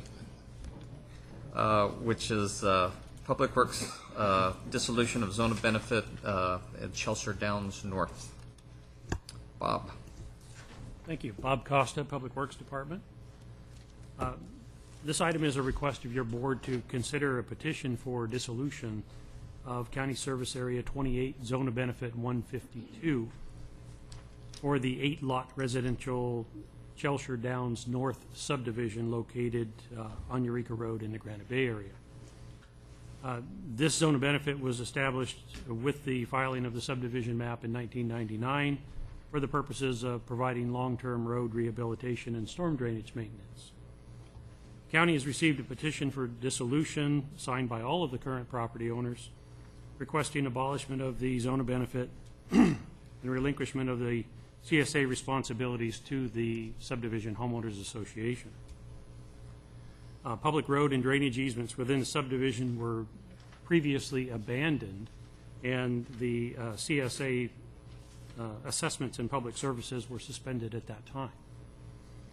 The dissolution process that's prescribed by the California Government Code requires several steps, beginning with the actions that we're requesting today. First is a request to conduct a public hearing to consider the matter. Second is to consider the petition by the landowners for the dissolution. And third, to adopt a resolution of intention setting a public hearing on December 13th, 2011 at 9:30 a.m. to consider elimination of the extended services and cease all related charges. Thanks. Any questions about this time? Seeing none, I'll open this up to the public for a public hearing. Are there any members from the public who'd like to address this? Seeing none, I'll close the public hearing and bring it back to the board. Move approval of dissolution of zone of benefit 152, County Service Area 28, Chelsea Downs North Subdivision. Second. Motion and second. All those in favor say aye. Aye. Opposed? Motion carries. Thank you. Now take up our 9:45 timed item, which is a Williamson Act preserve on Adams property. And Alex, are you are? Yes, I am. You are Alex, and you I are am going to Alex. present the item. Good morning, Mr. Chair, members of the board. Alex Fish with the Planning Department. It's my pleasure to bring forward for your consideration this morning our lone Williamson Act contract request for this year on behalf of Mark and Therese Adams, and to present the recommendations of our Agricultural Commission. The Adams own a 20-acre ranch located at 340 Fleming Road in the North Lincoln area, rural Lincoln area, and that ranch includes an approximately 3.5-acre vineyard and a small winery known as Rancho Roble Vineyards. And as noted in your packet, they have requested to establish an agricultural preserve for their ranch and request your approval to enter into a Williamson Act contract. I presented their request to the Agricultural Commission in July of 2011, and it was the determination of the Commission that their request was consistent with the requirements of the California Land Conservation Act, also with the Placer County Code on the Williamson Act. It met the minimum area required for the contract.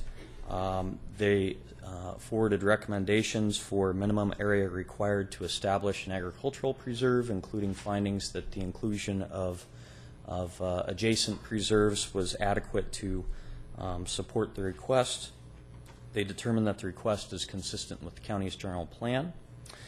And with that, I have a series of recommendations for your board, which include finding that the establishment of the preserve is exempt from the California Environmental Quality Act in accordance with Class 17 categorical exemption. Find that the establishment of the preserve is consistent with the Placer County General Plan. Find that the preserve is consistent with the requirements of the California Land Conservation Act in Section 17.64 of the Placer County Code. Find that the Rancho Roble Vineyards represents a unique agricultural enterprise and that the establishment of the preserve less than 100 acres would preserve the unique agricultural enterprises in the area and would be in the public interest.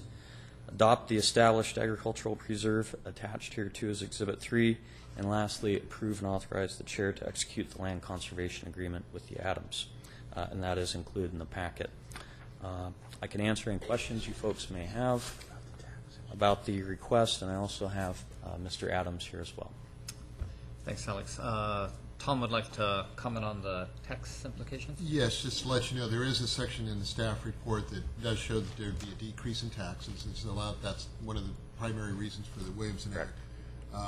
The net effect to the county general plan is, or county general fund is probably about $200 a year.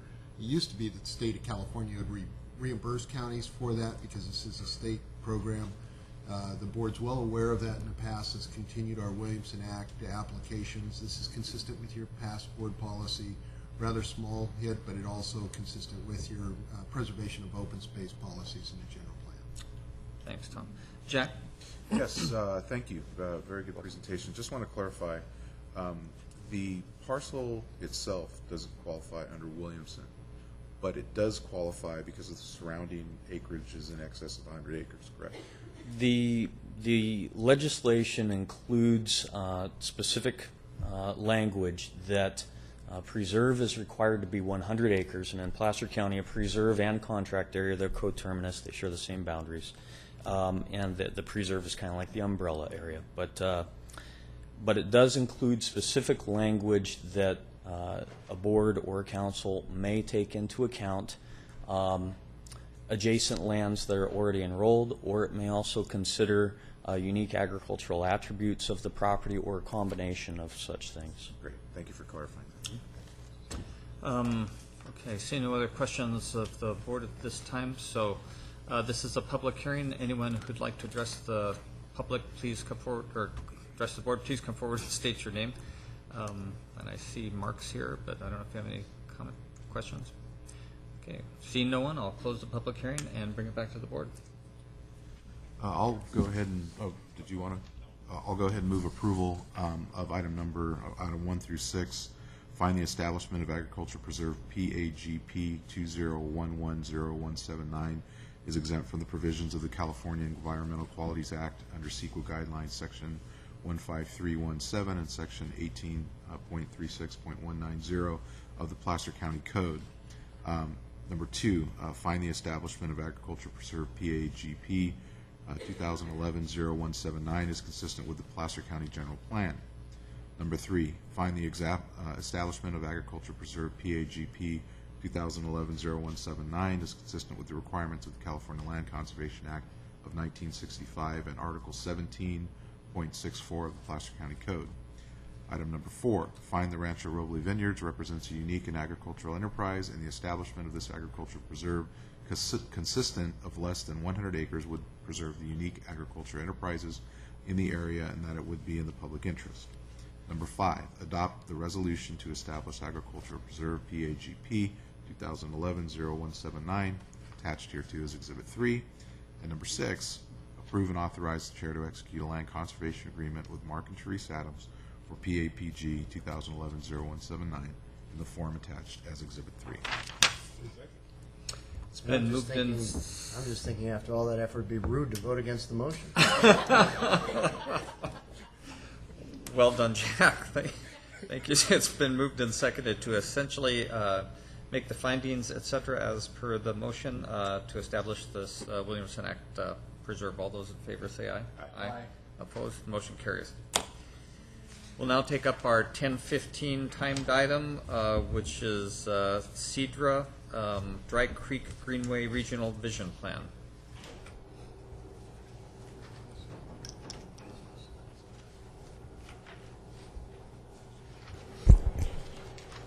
Morning, Mr. Chairman, members of the board.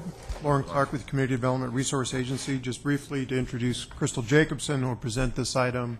This is bringing to the board this morning the adoption of the Greenway plan for the Dry Creek watershed in the Dry Creek area, as well as certification of an EIR. This was a grant-funded program going back a number of years, and it's a pleasure to bring it to the board at this time, and the timing is good with the pending adoption of the Granite Bay Community Plan. So with that, I'll turn it over to Crystal Jacobson. Thank you, Lauren. As Lauren said, the project before you today is the Dry Creek Greenway Master Plan. This is a picture of Morgan Creek Greenway.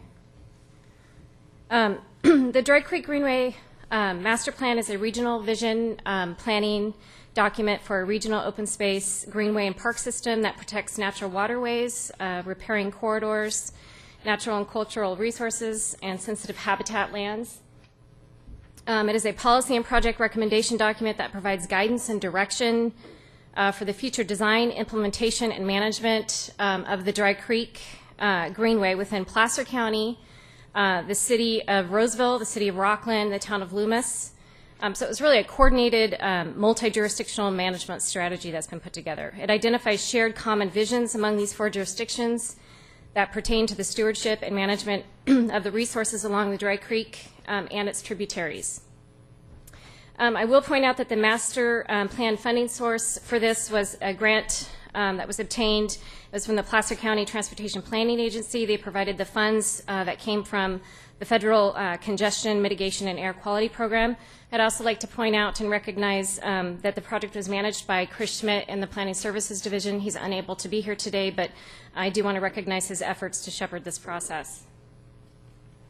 So the Greenway Master Plan consists of the Dry Creek area and its major tributaries, the Miners Ravine, Secret Ravine, Strap Ravine, Antelope Creek, Kirby Creek, Clover Valley Creek, and Linda Creek. The Greenway provides a contiguous and coordinated system of preserved lands and habitat, and then it has a connected corridor of walking, equestrian, and bicycle trails. It connects the Sacramento border to Dry Creek's these Dry Creek sources, and then to Folsom Lake State Recreation Area. And I'll get to the map here in just a second. I will like to point out, too, that there were 2 teams that were formed to help develop this plan. There was a project oversight team that consisted of various staff members from the county, in addition to the Placer County Transportation Agency, the City of Rockland, City of Roseville, and then the town of Loomis. And then there was also a public planning team that consisted of these folks here that you see on the right, from the Building Industry Association on down to the Sierra Club, Roseville Coalition of Neighborhood Associates, Placer Land Trust. A lot of folks were involved in this, the planning of this document. Really, just to kind of hit on the overall purpose, it provides, the plan was developed to provide guidelines to help in the preservation of the Greenway as permanent open space, also to assist in the drafting of community and specific plans and development agreements sensitive to the Greenway as development occurs within this area. It provides guidance to adjacent homeowners. It identifies and prioritizes corridors for future acquisition of easements. It establishes consistent standards for Greenway elements within plans, and then it really presents a management framework for implementation and long-term maintenance of the Greenway. So really the overall vision is for a connected open space system that would link the Dry Creek Parkway with Folsom Lake State Recreation Park and the uplands of the Watershed. So the idea here is that it would create an off-street trail system that would form the final link of a 60 to 70 mile continuous trail loop. So it's really part of a larger sort of collaborative effort with Sac County and Placer County and the jurisdictions within those counties to come together and create this recreational loop. So just to talk a little bit about the concepts, the document is not intended to duplicate or replace adopted plans and policies within these jurisdictions. It's rather designed to complement the planning tools by offering a comprehensive set of potential management and implementation strategies. It's intended to provide a common framework within which each local jurisdiction can work collaboratively to accomplish this overall vision. And as such, I'll just point out that it's intended for consideration and adoption by Placer County, and then would serve as an advisory and informational document for the cities of Roseville, Lincoln, and the town, or excuse me, Roseville, Rockland, and the town of Loomis. Real quick, just to note some key principles of the plan. One is to maximize opportunities for multi-use trails while respecting the private property ownership and rights. Acquisition of the easements would rely on the willing participation of private property owners. That's one key principle. Another is to provide connections to nodes such as parks, schools, community centers, office parks, downtowns, mass transit, things like that. So the idea is to kind of branch out and connect to those various nodes within the communities. Also limit impacts of recreation on sensitive habitats, identify priority habitat restoration and preservation areas within the Dry Creek corridor, and then to implement new development and redevelopment projects within or adjacent to the Greenway in a manner that would be consistent with this plan. So I will note that there was an environmental impact report prepared for this Greenway plan. It evaluated program level impacts because the locations of the future improvements are conceptual and approximate at this time. The EIR did identify some issues of concern or areas of impact related to land use, biological resources, aesthetics, noise, and public services. However, those impacts were considered less than significant with mitigation. I will also point out that all future improvements, any links to implement this plan would be subject to their own project level environmental analysis.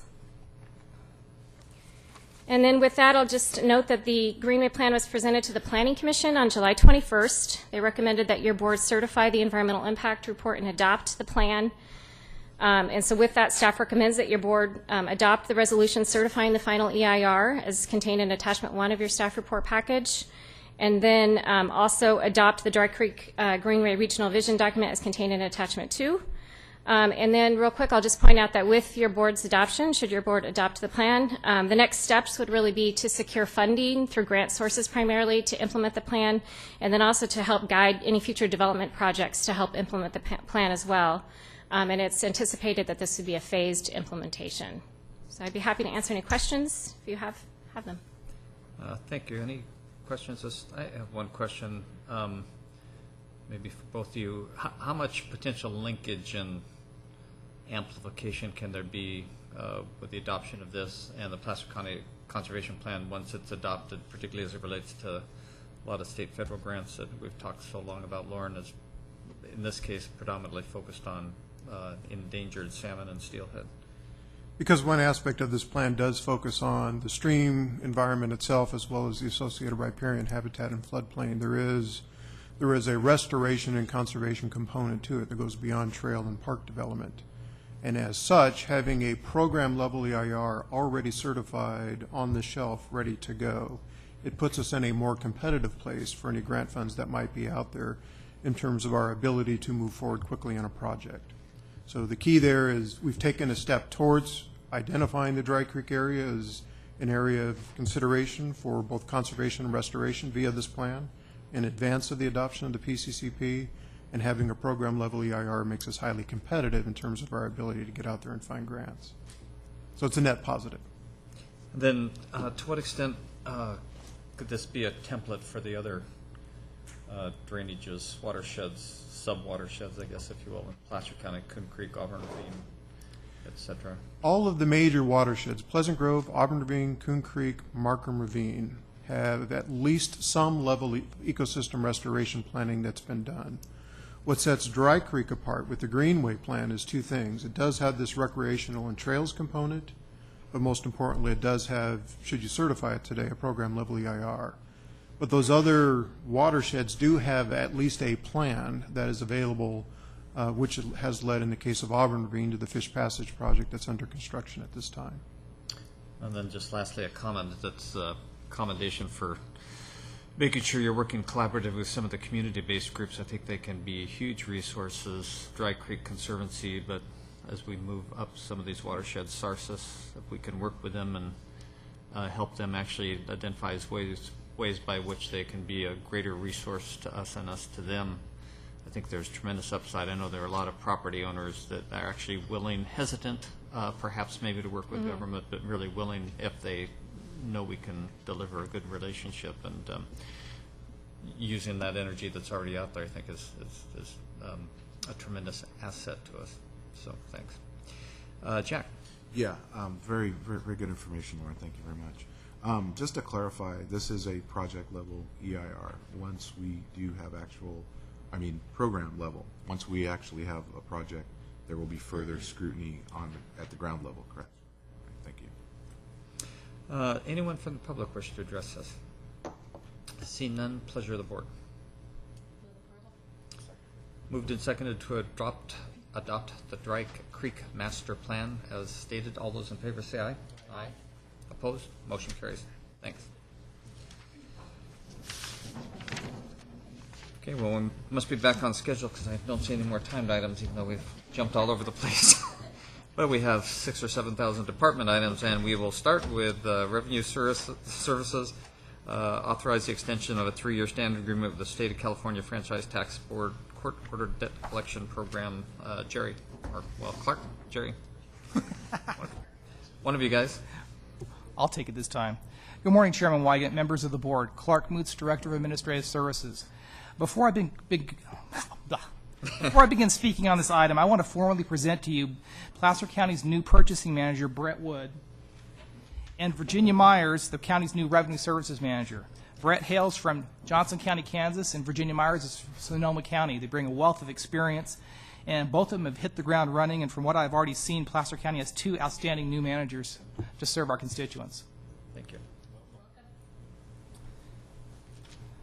So I'm here today to request your approval for the execution of a 3-year standard agreement with the State of California Franchise Tax Board Court-Ordered Debt Collection Program to collect on delinquent court-ordered fines, forfeitures, and penalties, and authorize the purchasing manager to sign the associated documents in the amount of $1,170,000.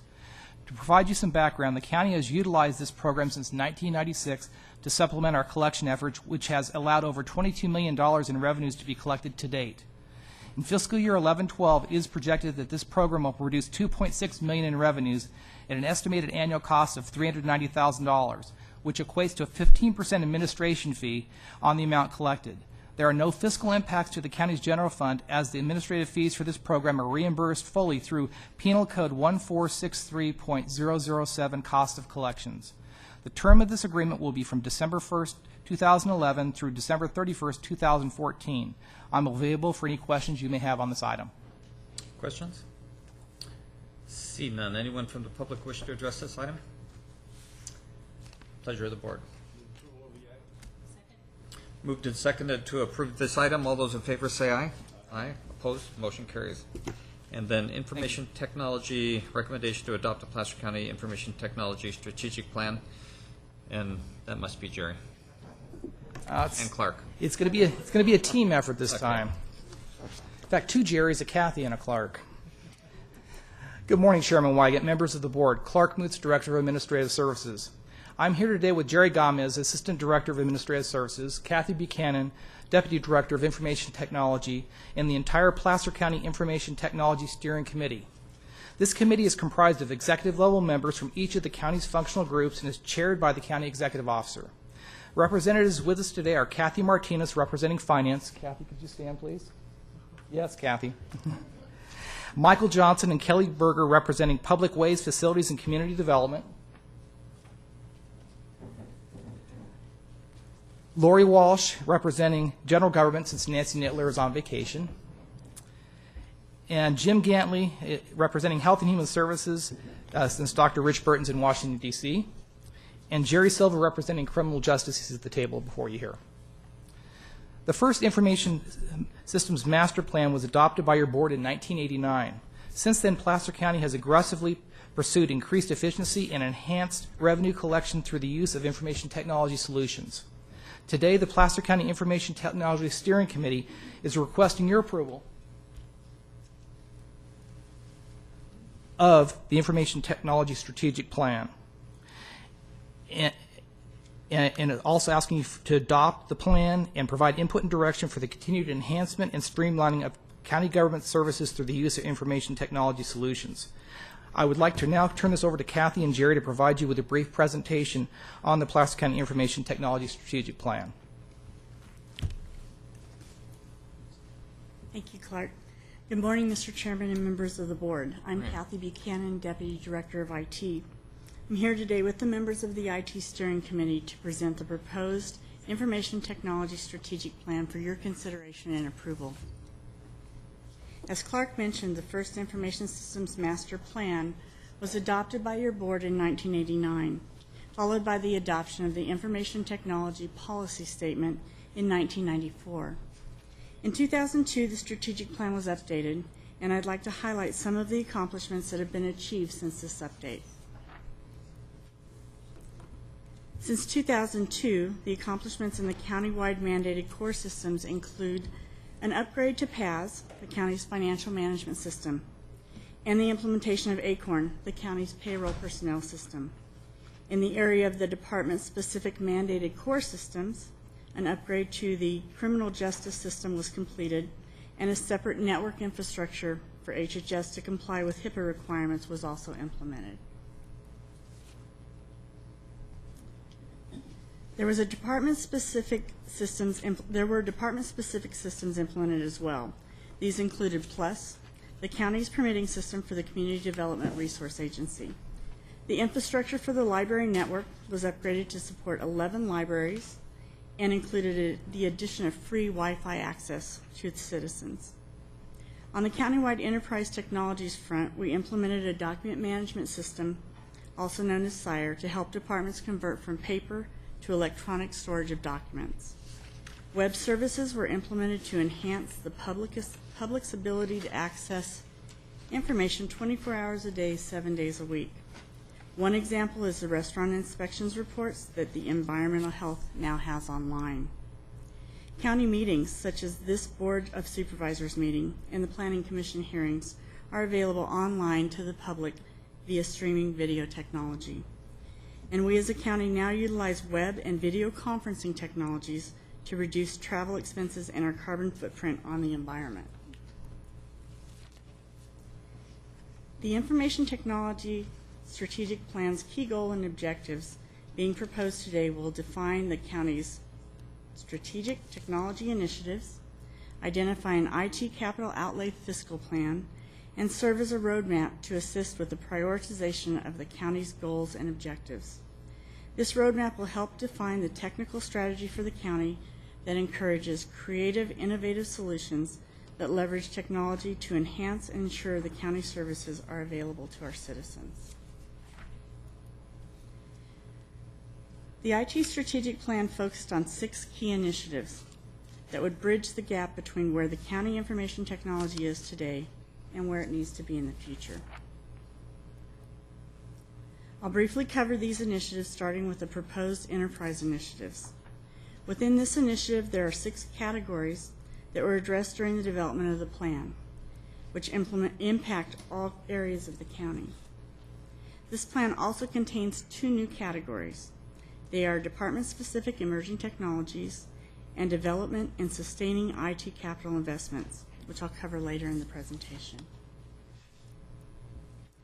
Next, the green initiatives focus on minimizing the county's impact on the environment and include virtualization, which will allow more efficient use of hardware while decreasing the number of physical devices required to support the county departments, and power management, which places inactive computers into sleep mode to save on power costs.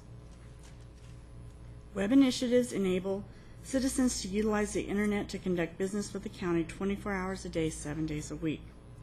Cloud computing is a delivery model for IT services that are provided over the internet. Examples of cloud computing that have been successfully deployed in our county include library management, procurement bid management, and electronic health management. And we look to expand this area in the future. Information technology service delivery initiatives utilize automation and alternative technologies to improve the delivery of technology services to county departments. Server consolidations efforts that are currently underway will continue.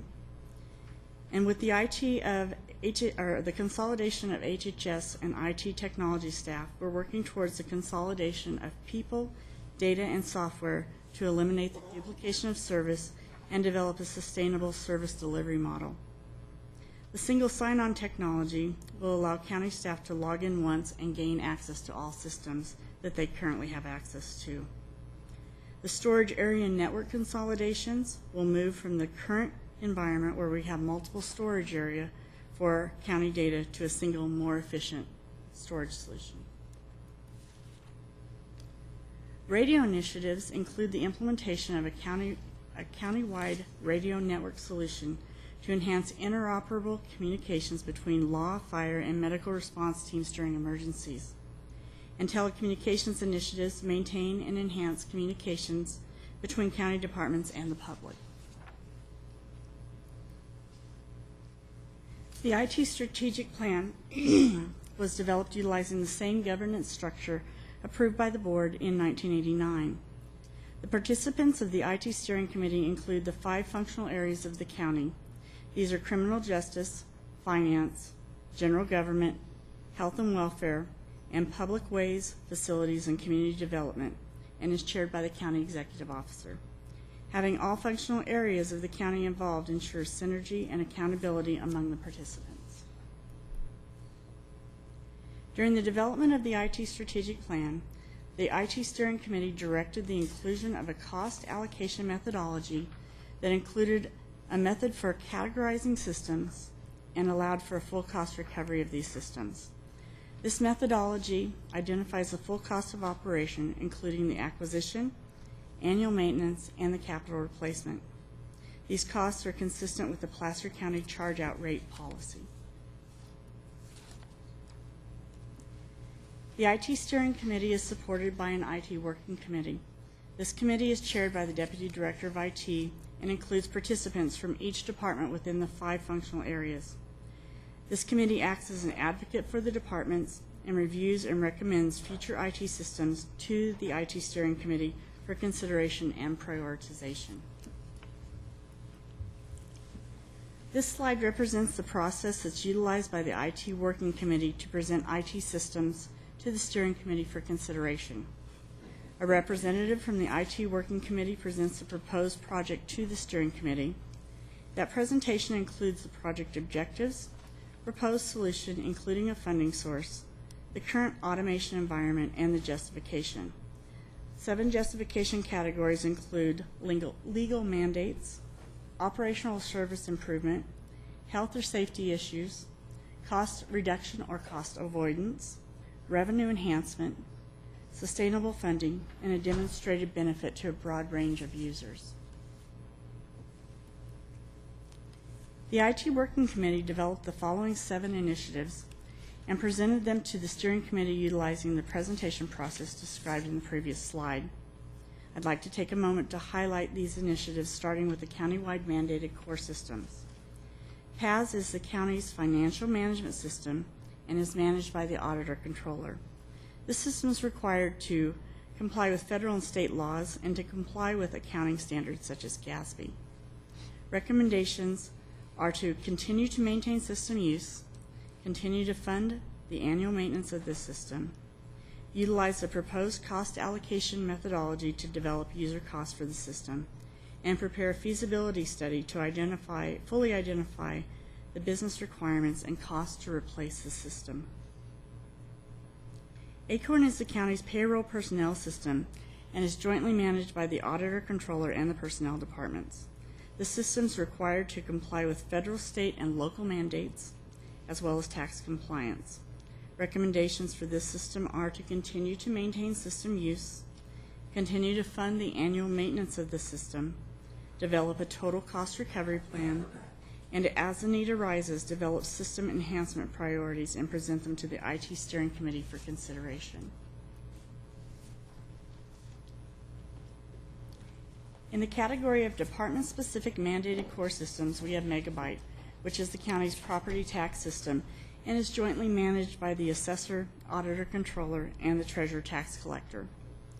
This system is utilized to produce and collect property tax bills, which are a large source of revenue for our county. Recommendations are to continue and maintain system use, continue to fund the annual maintenance of this system, and similar to the prior 2 initiatives, the recommendation is also to develop a cost recovery plan for this system. The department-specific existing systems include PLUS, which is the permit management system and is managed by the Community Development Resource Agency. The system is used to manage permits for land use within the county. Recommendations for this initiative are to continue to maintain system use, continue to fund annual maintenance of this system, develop a total cost recovery plan, and a feasibility study has been completed, and the agency will be working with the county executive office to include replacement costs in an upcoming budget. At this point, I'd like to turn it over to Jerry Silva to discuss the remaining 3 initiatives pertaining to public safety. Thanks, Kathy. As Kathy mentioned, I'll be speaking today about 3 items in the strategic plan that are specific to Placer County Public Safety and Criminal Justice Services. In the first category of department-specific mandated core systems, we have the Public Safety System Initiative, which is the county's regional public safety system and managed by the Sheriff's Office. This system is utilized for the management of E911 or 911 dispatch, patrol, records, and corrections data, among other operations for the partnering agencies of Placer County Sheriff's Office, Placer County Fire Agencies, the City of Roseville Police and Fire Departments, and the City of Auburn Police Department. Recommendations for this initiative are to continue to maintain current system use, to continue to fund the annual maintenance of this current system, to continue working on efforts to replace the current public safety system by way of existing Placer County RFP number 10042. This RFP process has been completed, working in participation with the Placer County Administrative Services Department, the Placer County Sheriff's Office, and the previously mentioned partnering agencies. The partners and recommended vendor are now preparing contract documents and updated responsibility and cost-sharing MOUs to include a total cost recovery plan, and the Sheriff's Office will be bringing forth an item with the vendor recommendation for a new modernized regional public safety system for your consideration at an upcoming board meeting. In the new category of department-specific emerging technologies, it was determined by the IT Steering Committee that funding for these initiatives would be directed to the highest priorities as funds become available. The first initiative in this area is the new Criminal Justice Integration System, which is being referred to as Apollo. This is a multi-year project with Placer County law enforcement agencies and criminal justice partners that's recommended to be implemented in phases as funding becomes available. The concept of the Apollo system is a new information hub that connects together the data systems from the Placer County Sheriff's Office, District Attorney, Probation, and the Superior Courts, along with the police departments in Roseville, Rockland, Auburn, and Lincoln, along with plans to connect to neighboring counties. The system is designed to increase efficiencies in law enforcement and criminal justice process and make more information more readily available to regional users. To give you just a quick idea, here are a few examples of the planned capabilities of the Apollo system. One is what's being called a super search or super query to allow a single search function performed by a user, maybe a dispatcher or an officer or an investigator, to search multiple systems at the same time to more efficiently find a suspect's criminal history or active warrants.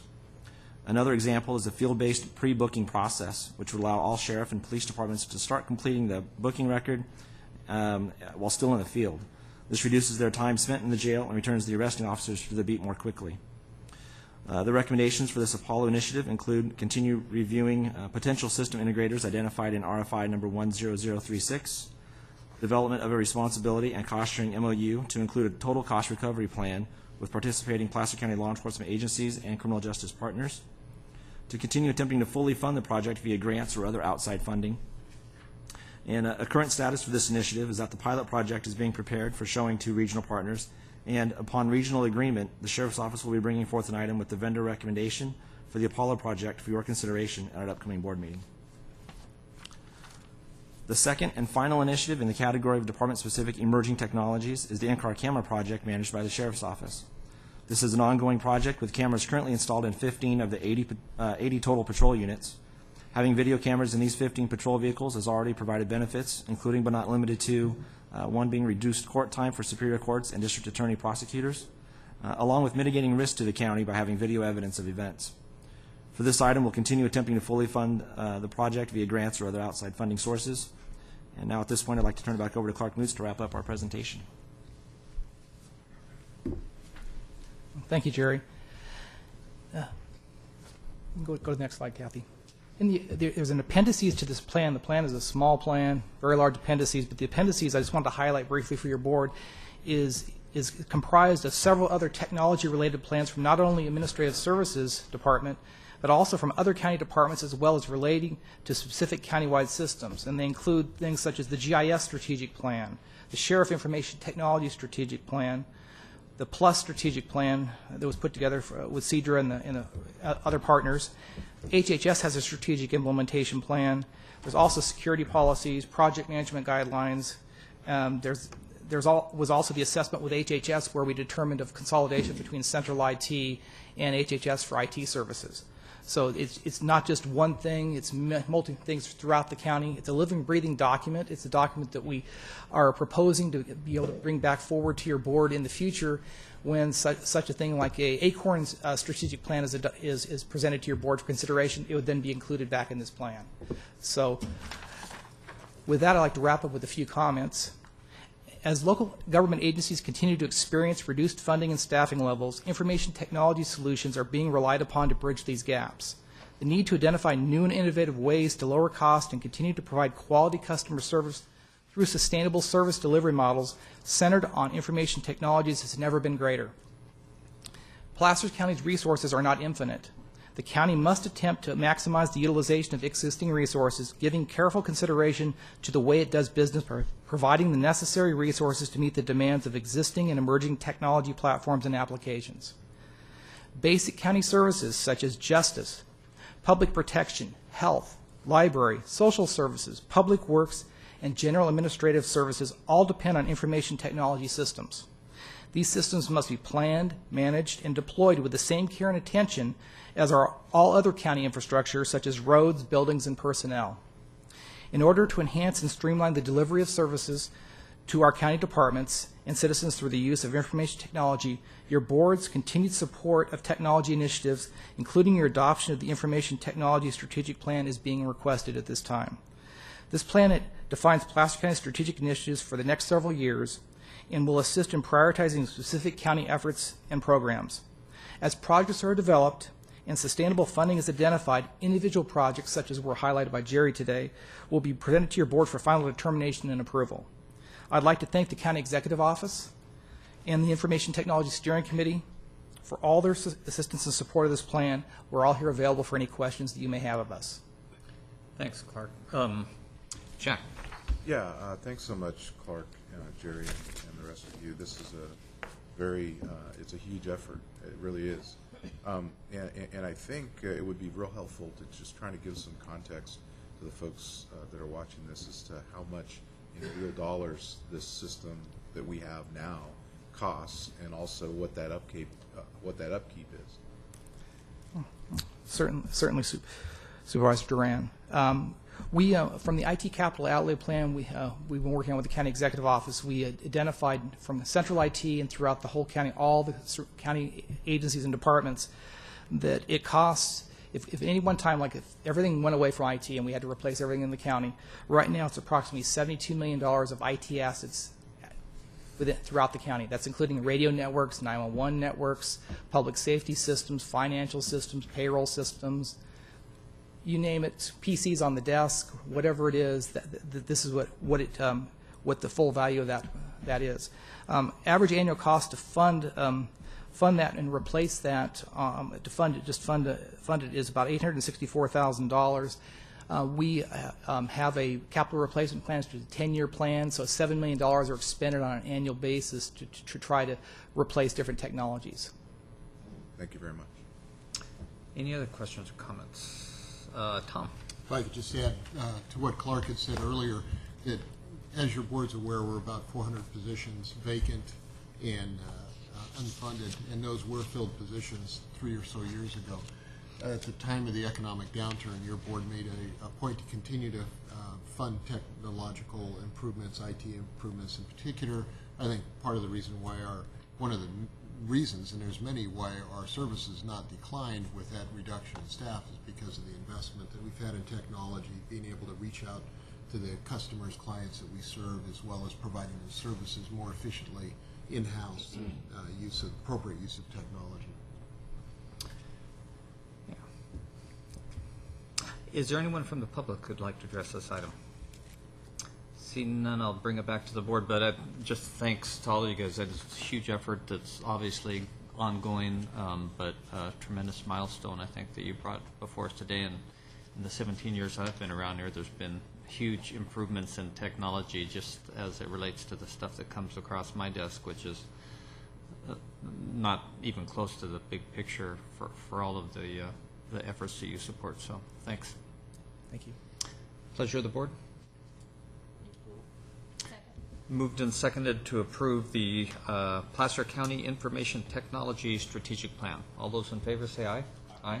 Opposed? Motion carries. Thank you. Our next department item is County Exec Revenue Sharing, and Holly's going to present this to us.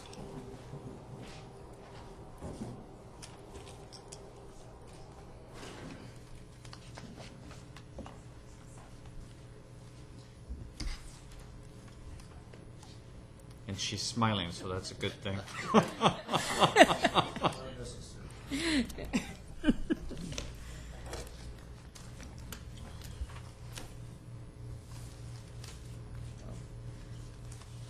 Good morning, Mr. Chairman, members of the board. Good morning.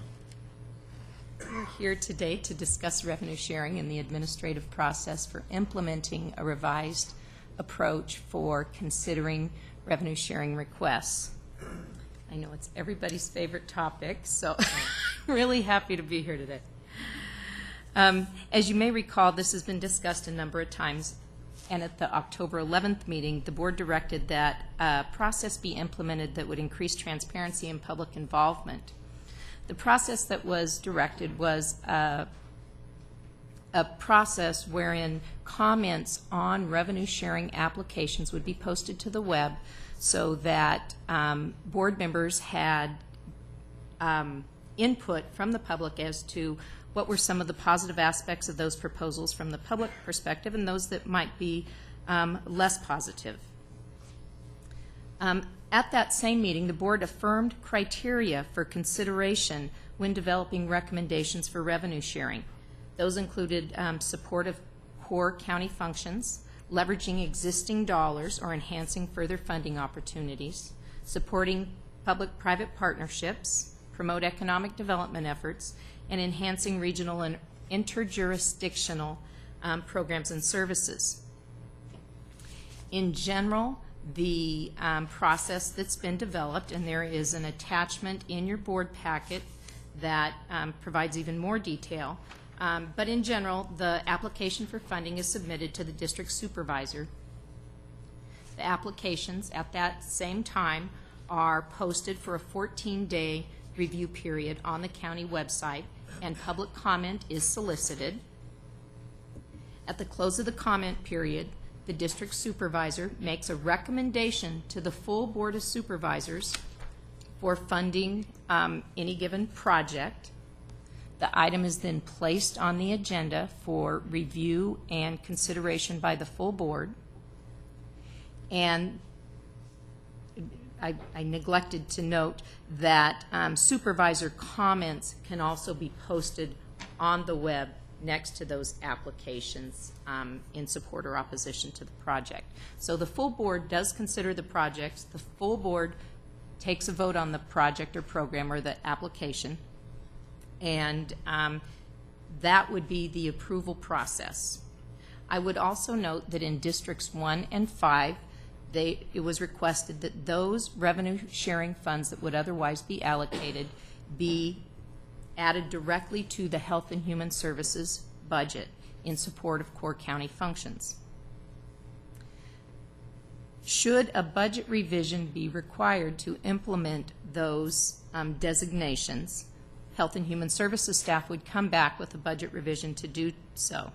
Should a budget revision not be required, HHS staff would report back. What I would note here is that the designated use of these funds will be considered by the HHS staff and recommended to the board based on what their funding allocations are. They receive those funding allocation letters in November and December, so they would look and see where their highest needs and priorities are and then be back to the board. As you may recall, the board did request that we come back and discuss the administrative process. We believe that the administrative process, as we outlined, while more staff intensive than the previous process, can be streamlined and provide for the desired transparency. Our staff report in October indicated that the total cost we did not believe would be any more than between $500 and $7,500 annually for that additional work. And frankly, I think it really depends upon the number of comments received and the extent to which some of those comments need to be addressed. I would like to make a couple other comments with respect to what is posted and what our direction would be on the web as when people go to post a comment. One, we're suggesting that only attributable comments would be posted. They would have to have a bona fide name and address. All of the comments that are posted would be attributed on the website. We would omit the address or contact information of those individuals. We would reserve the right to edit comments to reflect only those pertinent to the revenue sharing program and specific applications. As you may recall, there was concern that this would become a blog or a county blog. That is not the interest that we heard expressed, and we think it's reasonable to frame those comments based specific to revenue sharing. And then 3, we would reserve the right to edit comments that include vulgar language or comments containing inappropriate links, hate speech, or personal attacks. So we don't believe that would be the norm. We don't believe that would be staff intensive, but we do think it's fair for people to understand before they post a comment or send us a comment that those would be the criteria that would be used. I'm happy to answer any questions that you might have. I do know the concern was raised earlier about the who actually approves these, and I think it's clear that they would be approved by the entire board just as they are now. There was also a question as to the nature of the organization. We include in the criteria that it would be private, nonprofit, or community-based organization. The packet that is submitted includes IRS Form W-9, which includes identification number and certification, and the California 590 form, which shows the tax status of the individual organizations. If there's any questions on that, I'd be happy to answer them, or if there is any additional direction, I'd be happy to receive that. Kirk. No questions or direction, just two things to note for clarification purpose, if you wouldn't mind. On page 101 and 102, under the revenue sharing administrative process that you outlined, I mean, just a little bit of clarification, I believe, under the bullet, public comments received will be posted along with each application. That reads a little awkwardly down below, where it says personal contact information included in a public comment email, but will not be posted on the website. So just a little awkward. We'll there. clarify that. It was really, we wanted to make it clear, I actually. I'm just saying that. Yeah, and okay, then perfect. likewise over on page 102, item number, criteria number 9, I guess. The second bullet is also a little bit awkward. Post the recommended applications on the website with the recommending board member's name with any comments, the regarding support of the application. Okay, so we'll take So if that. you just provide the clarification on those two. Jennifer. Holly, can I get a clarification on page 102 on item 10, applications not recommended for funding will be posted for public information.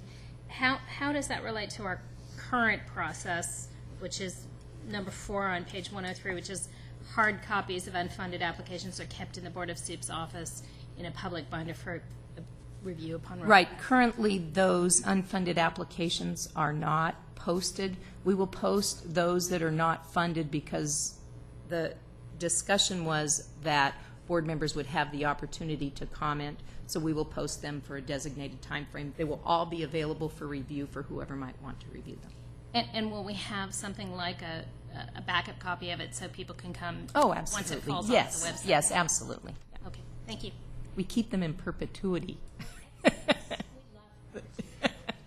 Is there anyone from the public who'd like to address this item? Seeing none, I'll bring it back to the board. Approval? Been moved and seconded to approve the proposed administrative plans for revenue sharing. All of those in favor say aye. Aye. Opposed? Motion carries. Oh, I'm sorry, I should have done a roll call. Ann, could you do a roll call? Euler? Aye. Duran? No. Holmes? Yes. Montgomery? No. Wykamp? Yes. Thank you. Thank you. Thank you very much. Our next item is a presentation by Treasurer Tax Collector Janine Windeshausen to talk about essentially financing methods and options for Placer County.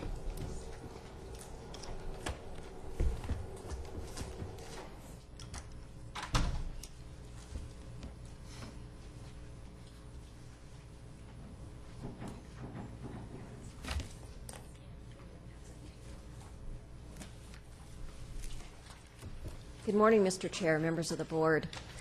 You have an essentially, by and large, informational item on this for this item. This item is in response to a number of specific questions and requests that I've received from various board members and comments over time. It's to give you background information on particularly debt financing and then a brief discussion about Middle Fork revenues as a resource. It is very brief. It is a compendium as it states. You can follow along. I have a PowerPoint version, but you can follow along in this booklet. It's meant to be an ongoing reference for you as you consider the variety of equipment and capital projects. An earlier board item discussed the strategic plan for IT. I'm sure there's dollars associated with that. You have a capital facilities plan. There's dollars associated with that. You're also considering sewer. There's dollars associated with that. So this is meant to be a quick reference. And just to really underscore that, I want to show you, this is a binder from a 2-day seminar, which I'm one of the presenters, and that is just on the bond sale process. And this is the transcript from a COP that the county has issued. So you can see comparatively that it's a very brief overview, but it's meant to give you a background and a basis for further questions and follow-up, should you so desire. See if I can get this right. So I'm not going to go all the way through each one of these items. You can follow along in your booklet. What I want to do is highlight certain things about some of these items. So first of all, focusing on just the format that's here, there is a consistent format throughout, letting you know whether something is a general fund obligation or not. Don't be confused when we talk about an obligation of a general fund and a GO bond or a general obligation bond. Two different things, similar terminology. So I want to make that clarifying point. The format also includes what it takes to authorize the form of debt, the types of facilities or infrastructure that are usually financed by that type of debt, and then the security that underpins the financing. So this is a certificate of participation. You also have in your booklet some recent issues from other jurisdictions telling you the maturity, the amount they issued, what they financed, the interest rate on that issue, and who the issuer is. And then if Placer County has any of that type of debt outstanding, that is also noted. So in this case, the county has issued certificates of participation. Currently, the 20-year yield, if you were to issue certificates of participation now, would be approximately 5%. You know, that really represents, it's not a range, but that's something that fluctuates all of the time. So we have financed the Administrative Emergency Services Building, or otherwise known as the FAB building, the South Placer Justice Center, the Juvenile Detention Facility, and the jail kitchen, and also the helicopter. So it can be used for both capital projects and equipment. The next page in your booklet, I don't have it here, but the certificate of participation requires another entity in partnership with a county to issue, and that's just there, that's there for your information. General obligation bond. A general obligation bond requires a vote, a 2/3 vote under Prop 218 of registered voters who are subject to the tax. Usually, the types of facilities that are financed are facilities that have broad public support. This is a primary financing tool for school districts. This is how a lot of schools have been built, particularly even in Placer County over the last 20 years. Jails also from time to time, again, it's based on that broad community support, whether the community is going to tax themselves. The security is an additional amount that's placed on the property tax bill. That amount is determined by the annual debt service, is divided into the assessed value, and then the amount on a percentage basis for each property is calculated in order to make the annual debt service, and that calculation is revisited every year. It also includes things like the amount that's taxed is in excess of what's actually required in order to achieve what's referred to as coverage in case some property owners don't pay, so that you have that. And then any excess will roll forward, making sure that reserve funds are adequate, and any excess then is taken into consideration in the following year in the adjustment that's made. Additionally, bonds might be called if enough excess has accumulated. The county has not issued any general obligation bonds. As I said, school districts in the county have utilized those. Revenue bonds are not a general fund obligation. It is something that by resolution of the board that can be accomplished. there must be some type of a revenue-producing facility or enterprise, and the security is the pledge of those revenues. An example would be a park that has an entrance fee. Toll roads, which are not too common. Toll bridges would be an example here in California. The county has issued, or in conjunction with the Placer County Water Agency, revenue bonds. Those are revenue bonds that finance the Middle Fork relicensing project, and also the Eastern Regional Landfill closure, which is very close to maturity, as you can see, was also financed with a revenue bond by Placer County.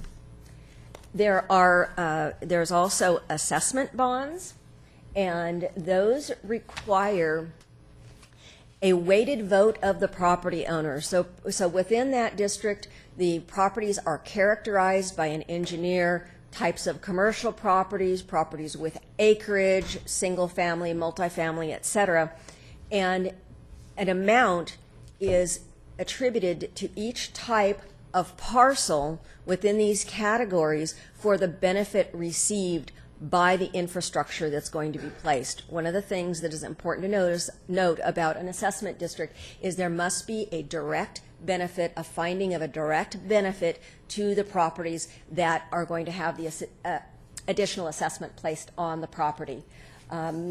Roads, sewers, drainage, that type of thing. So again, the security is that additional assessment that's collected on the property tax bill that's used to pay the debt. I might also note that an assessment through the same process can be placed on property tax bills not to repay debt, but for ongoing services. I think the most recent example of that is the Loomis Fire District, who placed an assessment that was passed by property owners there for operations.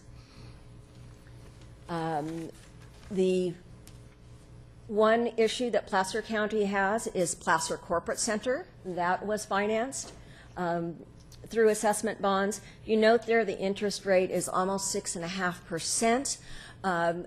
We constantly monitor all of our outstanding debt issues for opportunities to refinance. By virtue of that interest rate, this would be a candidate for refinancing, but there are other factors. There are prepayment penalties or call premiums that can be attached if the bonds are called within a certain amount of time to refinance. In this case, we have a significant delinquency issue. Cobra Properties owns one of the parcels out there. So that, until that is cleared up, then this is not going to be highly marketable to bond holders. Melrose Community Facilities Districts are very similar to assessment districts. They can also be used for paying ongoing services. The big difference is that very often these are put into place when the land is vacant in anticipation of development. If there are 12 or less registered voters, it's a registered voter vote. If there are more than that, then it's a weighted property owner vote. The big distinction here with the Melrose Community Facilities District is there does not have to be a direct benefit to the properties that are going to have the special tax placed on their property tax bill. And the county does have a community facilities district outstanding, and that is the Dry Creek, which we have just undergone a refinancing. Oh, I see my columns have gotten out of kilter here. The prior rate was 6.42%, and that bond sale was successful at 4.75%. So between the reduction in rate and also an accumulation of excess reserves, we paid down principal, and you can see that the parcels are each are going to be receiving savings of approximately $225 to $276 a year. I want to note at this time to correct the record, when I brought the resolution before you, Supervisor Duran made a comment about the savings. His comment was accurate, and I jumped ahead in anticipation of what he was going to say and should have listened more carefully to his question. So I want to correct the record. But in fact, these savings came in a little bit greater than our estimate even. Tax and revenue in anticipation notes. Those are used extensively by our school districts in particular in this county, and they are a cash flow financing caused by a mismatch between receipt of revenues and disbursements. And the prime example of that is the fact that we collect property taxes, which is a significant source of revenue, in December and April. And then we experience what we refer to as a dry time in terms of revenue, that where we have to get from April clear to December again without receiving additional revenue. So in a way, you can think of it as you start the fiscal year on July 1, and you don't collect primary source of revenues until halfway through the year. And so that's what this cash flow financing is used for. They cannot exceed 13 months to maturity, and it is a general fund obligation. And the way that it is secured, if you will, is by an appropriation or a pledge, actually, of the first revenues received from the time that the issue is made. We have a small one outstanding related to the Empower to finance the cost of administration because of the delay in getting the assessment that will repay the administration on the property tax roll. So, for example, if we put an assessment on a property today, it won't get collected for a year and a half until it's put on the coming property tax roll. So the county has not historically issued these for a long time. 25 years ago, when I first came to work for the county, we issued them, and then we became ineligible to issue them because we could not justify that deficit. We had enough cash on hand. The way that the size of these issues are determined is that you look at your lowest point of the year in terms of your cash balances. Typically, that is the end of November before property tax collections come in. Maybe a very brief period of time, a couple of days, a couple of weeks. And then if it might even be a deficit, your estimate, that you don't have enough cash. So you size the issue by the amount of that deficit plus the next 30 days expenditures. As I said, our school districts have done that. Because of the way that works and because the deficit period is very short, let's see.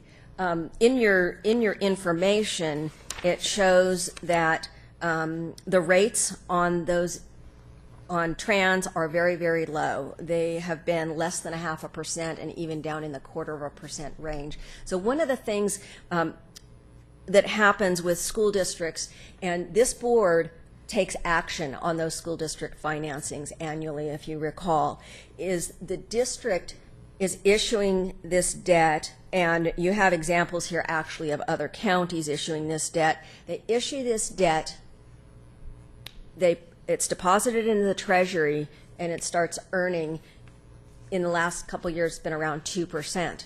They're paying 0.5%.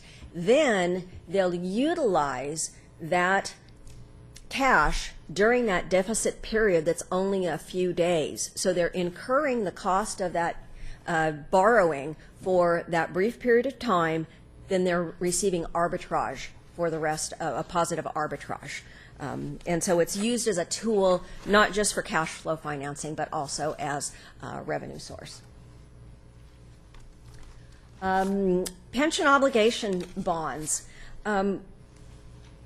These are bonds that are issued and sized based on an outstanding pension or OPEB liability.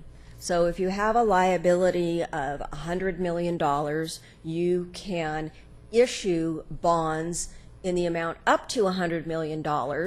And let's say your whole, the total amount required to fully fund is $200 million, but you have a liability outstanding of $100 million, then you can issue bonds in the amount of $100 million, take the proceeds from that bond issue and deposit it into your pension fund or your OPEB fund or trust. One of the things I'd like to call out about these is that, first of all, they're taxable. You cannot take advantage of tax-exempt rates, and that's because there is an IRS prohibition against long-term arbitrage. The proceeds are not being spent on infrastructure or a public purpose. They're being deposited in an account that is then going to be invested. So that's the reason that in the case of OPEB and pension obligation bonds, that they cannot be eligible for tax-exempt rates. Placer County has not issued any of these. That's not to say that the county has not considered them. So I want to let you know that in past years, this was considered. Due diligence was done on OPEB and pension bonds as a possible funding source, and the determination that was essentially made is that the county has many infrastructure and capital improvements that they have to finance. Financing associated with that has lower rates.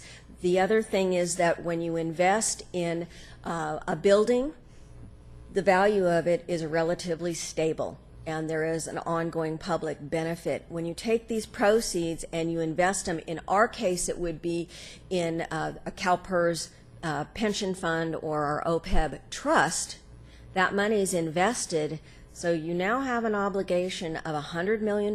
You have a covenant to bondholders to pay that back annually. The value of the assets that were purchased by, in our case, PERS, can fluctuate both ways, up or down, over the 20 to 30 year period that you have those bonds outstanding.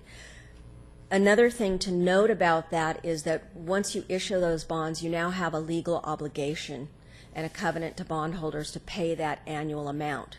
When you have an OPEB liability, you have some flexibility.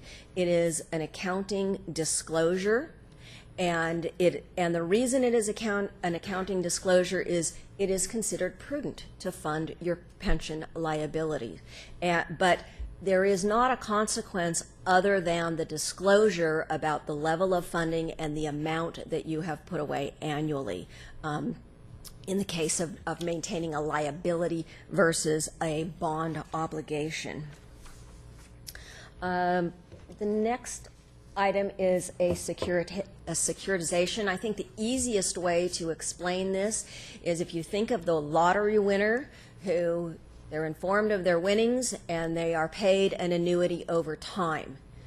They have the opportunity to basically sell that revenue stream at a discounted present value and get a lump sum. And so there has to be some kind of a revenue source, an ongoing revenue stream associated with a securitization.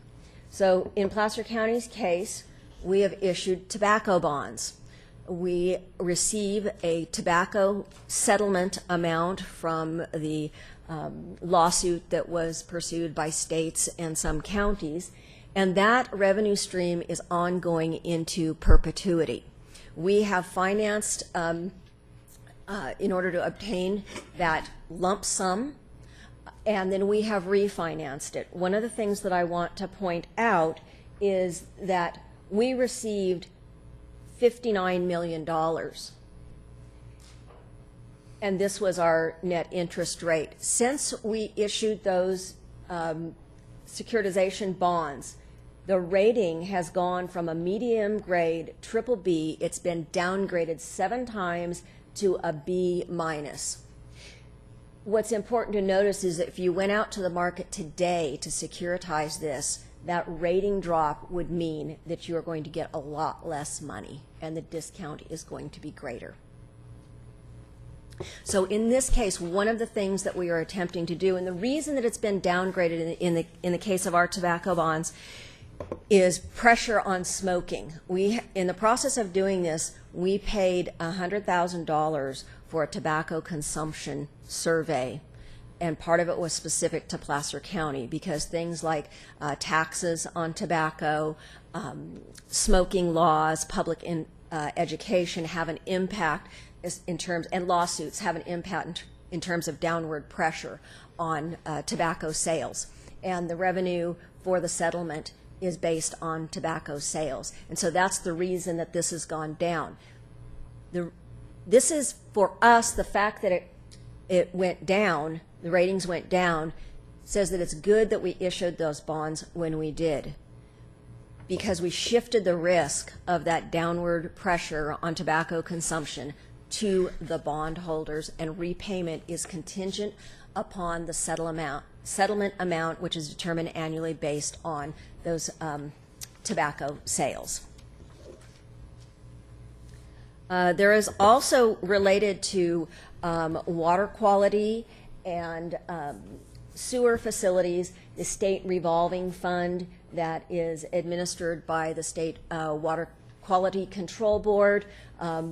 That is not an issuance process. That is more like a loan. It takes an application to do that. The application is project specific, and the current interest rate is 2.2% and a little bit of change after that.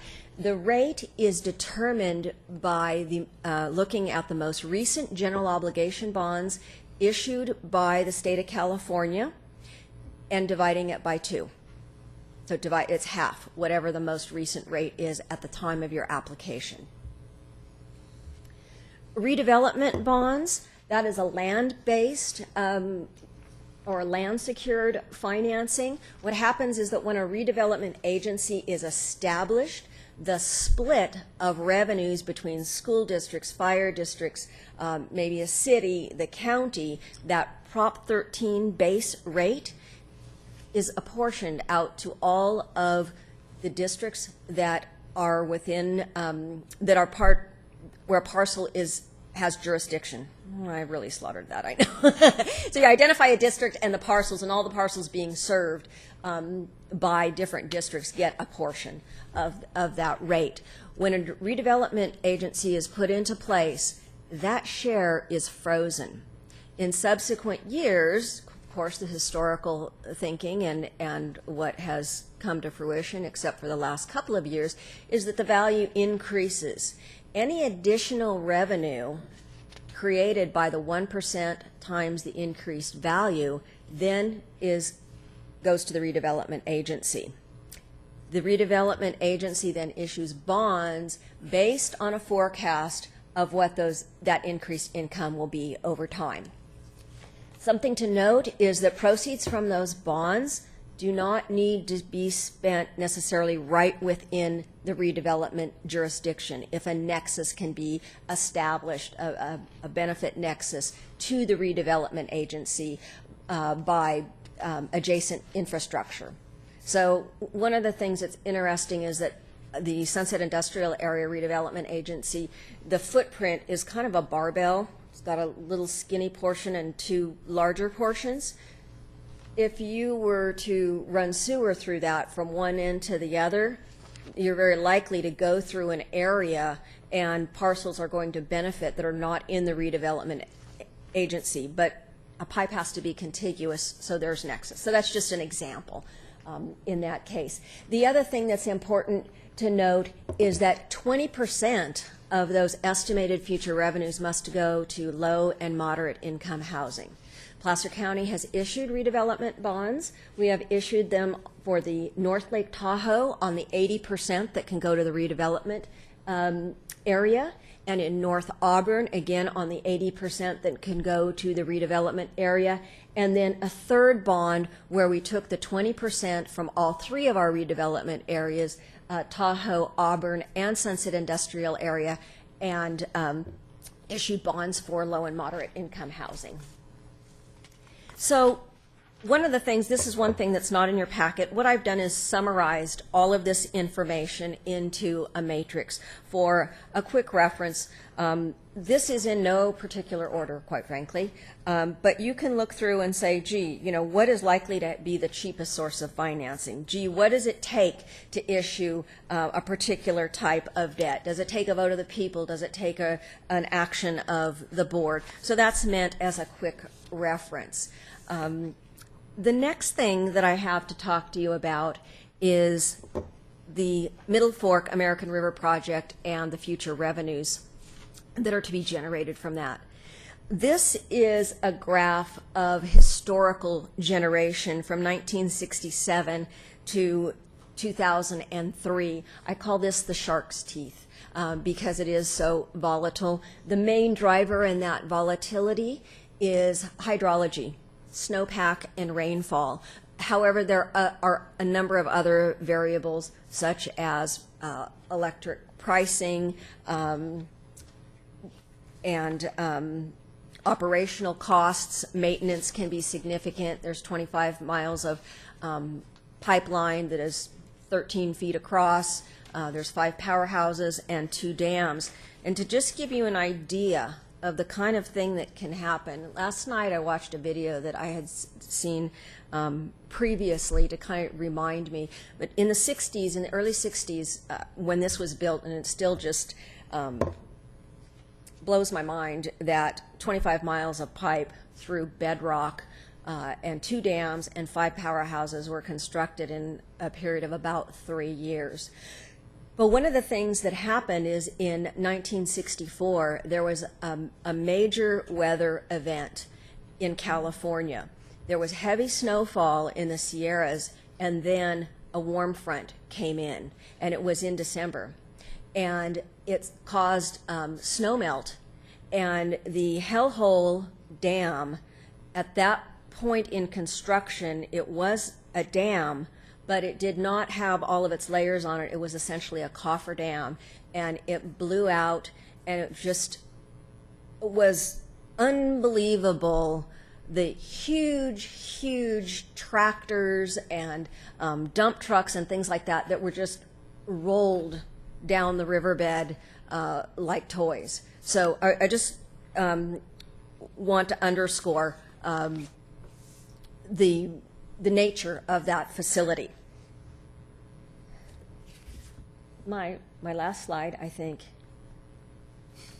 Get it to go. You have it in your packet, which is a calculation of the net present value. Oh, wait, here we go. Net present value. It's an estimate. I would call this one iteration. You can see I have a paragraph of caveat, if you will. We have not finalized the sale agreement, so there will be more refining. Yesterday we were in a meeting where we were talking about risk management policy. Are we going to have insurance on the project? To what extent will there be insurance? What will the amount? What are the different ways to manage risk, financial risk and exposure on this project? Because if something happens, and there have been things that have happened, a tunnel has collapsed, not only do you have the cost of that repair, but you don't have the revenue at that time. So all that to say that you will be getting more refined estimates as time goes on here. So the net present value in this scenario is $348 million. And then for your reference, I've just broken it down in terms of what that means in terms of percentages. With that, I just want to talk about, I started off by talking a little bit about the IT strategic plan and about the capital facilities plan, and to the extent that projects or programs have a common source of funding, such as the general fund, you want to consider looking at those projects from a portfolio standpoint and then allocating the financial resources based on priorities. And lost my train of thought. One of the things about that is that you have to consider what is your current financial condition, what is the economic outlook locally in the context of those priorities, there is only so much debt capacity at a given time, and that changes over time. We pay down debt, so there's less debt outstanding. If revenue increases like it did for many, many years, you have a bigger budget, you have more money to allocate. So there needs to be a prudent balance between the amount of debt outstanding, the resources committed to secure that debt, and cash, and cash on hand. And again, some of the things you consider is what the current financial condition is, public policy, economic outlook, and then just in summary, bonds can be really categorized into three areas based on their security. There's land-based, they're revenue-based, and those that are based on an appropriation, typically a general fund, and an obligation of the general fund. So with that, I'd be glad to answer any questions, take any comments. This is listed as an action item, should you so desire, in terms of any follow-up information that you would like, any policy direction, that type of thing. So with that, questions and comments. Jack? Yeah, I want to thank you for bringing this forward. I know there are so many different mechanisms by which to finance and so many different projects to finance, and just as someone who has to make this decision, I do appreciate that.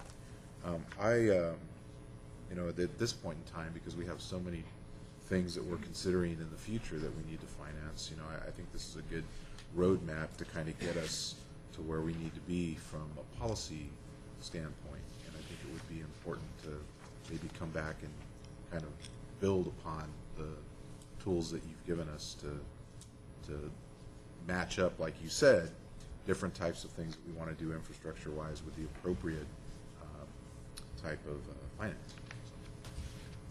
Tom? Yeah, a great primer on the financing, very helpful all in one bundle. I do want to let the board know that typically whenever you undertake any financing, like the securitization in the past, COPs, that's always a financing strategy.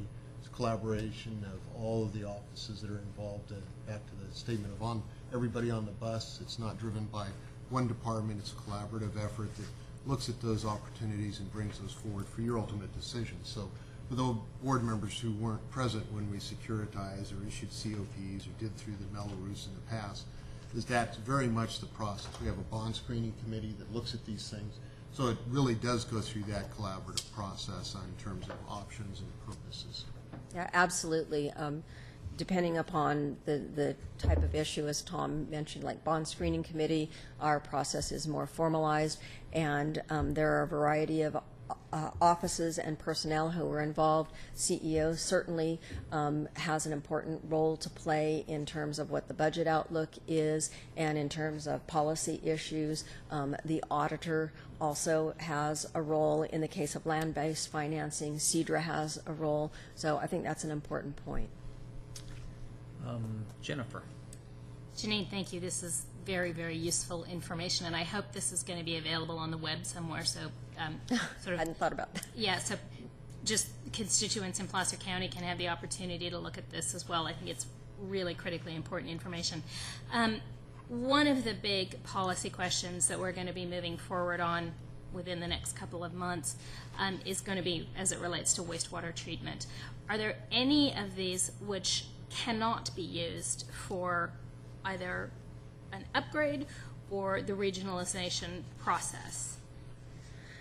Let me just go down the list. You could use certificates of participation. This is in this. I'm just going down this list. No priority. You could theoretically issue general obligation bonds if you felt that there was the kind of public support for that. You can use revenue bonds. You could use assessment bonds for maybe a portion of it, and the same thing with community facility district bonds. In the case of securitization, I think one of the things that's important to note is that to the extent that a revenue is a revenue of the general fund, then you're really looking at a general fund obligation. So, for example, you could securitize property tax, future property tax revenues. You can securitize sales tax revenues. You could securitize Middle Fork revenues. The thing is, though, is all of those things come into the county general fund, and you would want to look at an internal pledge, if you will, would actually create a stronger financing and a more economical financing by internally attributing that revenue and probably actually issuing like a certificate of participation. That makes sense. Mm-hmm. If you securitize outright, the market tends to discount a lot more, and it's not quite as cost effective as, say, a certificate of participation. Redevelopment bonds, it's a new world. Can't really issue those anymore. And then state revolving fund, which is probably your very best. It's an application process. I don't mean to make light of that. It is a complex and lengthy process, but the rate there is 2.2%. It's going to be hard to beat that. So I hope I answered that question. You do have a variety of it, so it's a matter of looking, what is it, what aspect or what component of that project do you want to look at financing, and then going back and reviewing what is most cost effective and what's most efficient. Yeah, that did answer my question. Thank you. And actually, your comment about the state revolving fund led me into my next question, which is, it is an application process, essentially, as you say, rather than a public offering. When the state looks at those applications, what do they look at? I mean, 2.2%, that's a killer rate. Obviously, not everyone's going to qualify for that. So what does the state look at when they're looking at the SRF? You have to look at the source of financing first, and it's generated by the state water quality board. And so a very important issue to them is the project being financed and what that achieves in terms of water quality. Also, the project itself needs to be considered. Is it going to save money or generate income? If there's a sale of reclaimed water, that has the potential to generate income. And then also, to the extent that there isn't some kind of savings or revenue, they're going to want to look at how the other ways, such as rates or contributions, that can be supported. So there's a financial analysis, there's a legal analysis, and it must relate to a specific project. So am I answering your question? Did that go where you wanted to go? Yeah, I think that, I guess the question that I'm really trying to get at is there an element when they look at this and they say, yes, we like that, of, say, looking at ratings, Standard & Poor's, Moody's? Do they look at any of that when they're making? No, they don't. No. Their criteria is different than that. Again, it's a application process based on their criteria and their goals. When you are issuing debt, you have to satisfy the requirements of bondholders and regulators, a different set of regulators. Thank you. So, to really, you almost have to ask that question of them on a case-by-case basis. And they will be here for the December 6th meeting, Jennifer, folks from the state. Any other questions or comments? Based on the comments, I don't think we actually need to take any action unless somebody's got something that. But thanks, that was a great presentation. Should have done it 17 years ago, but aside from that, I'm always here if you have questions. I thought it was perfect. But thank you, Jenny. Our next item, Holly, it's a similar in terms of financing, but more specifically get back to potential budget finance policies regarding the Middle Fork project.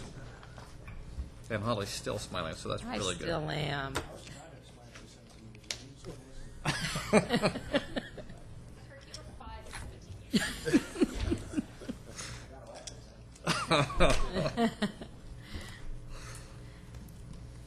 Good morning, Mr. Chairman, members of the board again. Good afternoon. Oh, good afternoon. Holly Heinzen with the County Executive Office, and Janine's presentation provides a good segue into the next item.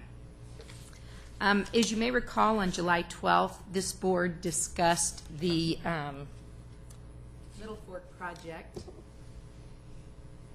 The Middle Fork project proceeds and a number of issues related to how those proceeds might be prioritized in terms of expenditure and development of policies specific for management of the Middle Fork project. There was some very good discussion and actually some consistency of views in terms of policies that might be applied towards proceeds from the Middle Fork project. Okay, to synthesize that, we're requesting today that your board provide staff direction to develop budget and finance policies and funding criteria specific to Middle Fork proceeds and affirm the existing budget and financial policy as a basis, as well as the debt management policy, which is not specifically listed on this slide, for proceeding with development of formal policies for the Middle Fork proceeds, and that you incorporate additional concepts or provide direction to staff to incorporate additional concepts specific to management of Middle Fork revenues, and then provide direction as necessary.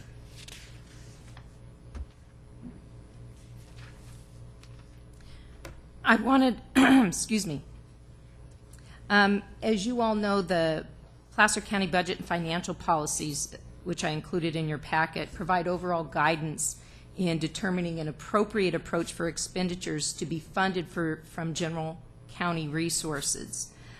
These policies were initially developed to promote financial stability, predictability, and provide for long-range fiscal planning.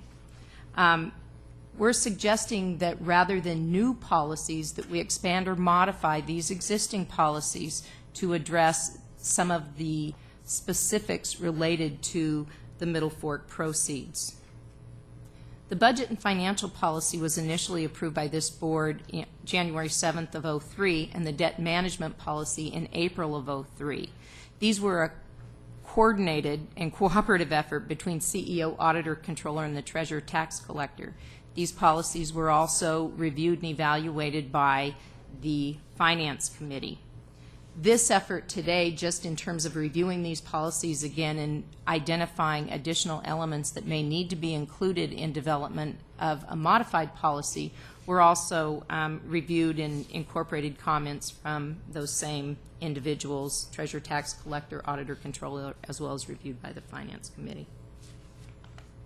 I wanted to just quickly review some of the salient elements of these financial policies, so when I ask that you provide direction to use them as a basis, that it's clear some of the elements that we're talking about that I think are probably the most pertinent.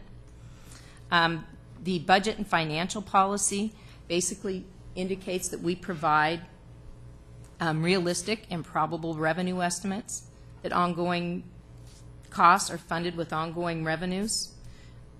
It further says that revenues that are volatile or sensitive to changes in the economy should be conservatively estimated. Ongoing costs will be funded with ongoing revenues. And annual priority for general fund funding will be given to capital improvements consistent with the county's capital facilities financing plan. And the policy specifically references the road maintenance plan. We would be looking to expand that to other approved infrastructure plans that have been approved by the board.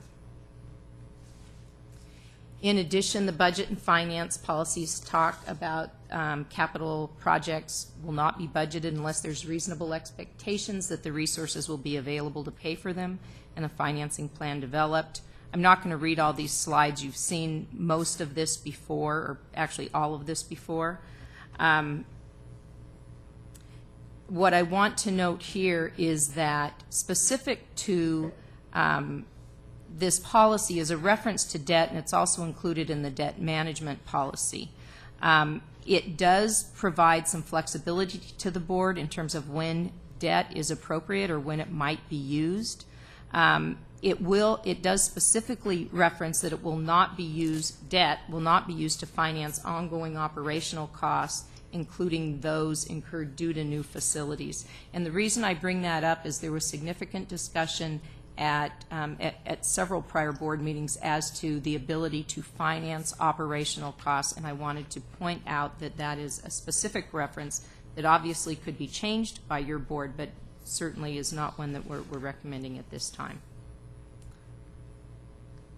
So there are a number of additional elements that we'd be looking to include as a basis for more formal budget and finance policies. When we discussed this previously with the board, there was general concurrence that certain elements should be included to address Middle Fork policies. And I've outlined these here. I do not suggest that these would be looked at exclusively, but these elements appeared to have some general concurrence in the discussion, and I did go back and listen to that short, succinct discussion, but it did provide some very good guidance for things that the board found to be acceptable and prudent in terms of how we might proceed with development of those finance policies. So I'll go over those now. Establishing and maintaining reserves for income stabilization. As Janine just illustrated to you, the Middle Fork revenues in particular are extremely volatile. Certainly there are ways to hedge that risk, and we would look to do that through a system of reserves or insurances or other mechanisms, but that's what we're speaking to here. We believe any policy should include an identification and estimation of the extent to which there is a capacity to pay as you go in terms of a financing approach. Identifying and refining estimates of project capacity, as Janine noted. There are several outstanding elements with respect to those estimates. They will never be perfect, but as we conclude our discussions with the contractor for the Middle Fork project, those will come to fruition, and I think they will become more refined over the next 6 months to a year. We believe that an expenditure plan, and an expenditure plan may not be the best reference to that. It should be financial management plan for financing or bonding of infrastructure projects consistent with the budget and financial policies, and that we minimize the finance costs for infrastructure projects to the extent feasible. I'm going to just touch on the current debt management policy. As you all know, the debt management policy is a tool for managing the county's financial resources. It describes the appropriate uses of debt, and identifies such things as accelerating highest priority projects, leveraging specific revenues. It also includes economic development. I've noted here that it provides for capital investment that generates revenue necessary to support repayment, and a rather broad provision that should the county desire, and I would note that that would be the Board of Supervisors, to allocate existing resources towards such development in debt and utilizing debt, that would also be appropriate. I've noted another element that is included in our existing debt policies that had some play in discussion at that July 12th board meeting. I think clarification as to the board's wishes in terms of including this specific to the Middle Fork project, or should those revenues also rely on this policy, is important, mostly because it wasn't clear that everybody was in complete agreement, and I don't think the outcome of that particular discussion was particularly clear. So I'm putting it up here for your discussion. Staff believes that this is an important element to maintain, but I did want to not suggest that everybody was in complete agreement on all of these things, so I'm highlighting that for you here. In addition to some of the discussion surrounding the policies, we had some discussion over the criteria for consideration of funding. Now, this would not necessarily be incorporated directly into the policies for financial management, but we think it's important to understand what some of those criteria might be as we move forward into development of a financial resources planning document that looks at the long term. So those issues, and again, these were elements that were fairly, I think the board fairly much was consistent in nodding over these, but I have tried to more succinctly identify them and just would like your affirmation on that when we get to the end of this presentation. One, that the project or program has significant countywide or regional benefits. I think every one of you noted the importance of this being a resource that should benefit all of the residents or businesses in Placer County, that it's a countywide resource. So we couched it that projects would have countywide or regional benefits, that regional benefits would denote at least 2 or more jurisdictions receiving benefit from those resources. That it's consistent with existing plans and priorities. It was important that our infrastructure plans, including some of our road master plans, the capital facilities financing plan, you could include the IT master plan in that. Some of our JPA plans might have eligible projects contained within those. Some of our redevelopment plans identify projects. So it was important that these were all couched in some sort of framework or priority that the board is familiar with, that was well vetted, that had been discussed in the community or had had approval by this board. The criteria that priority would be given to those projects that maximize long-term net revenues to the county, that leverage other available dollars, or efficiencies that may result in long-term savings. Other criteria that we discussed and believe would be important to consider when prioritizing projects is that it does not supplant existing dedications or for infrastructure programs, or that there may be an absence of outside funding sources to implement. And that let me be clear on that bullet. It's if there's a total absence of outside funding sources to implement a program or project, that the Middle Fork dollars could be used to consider that. And then the fifth one noted there is that costs related to regulatory constraints that the county could not reasonably achieve absent this funding to meet that regulation would be important to consider in terms of a priority.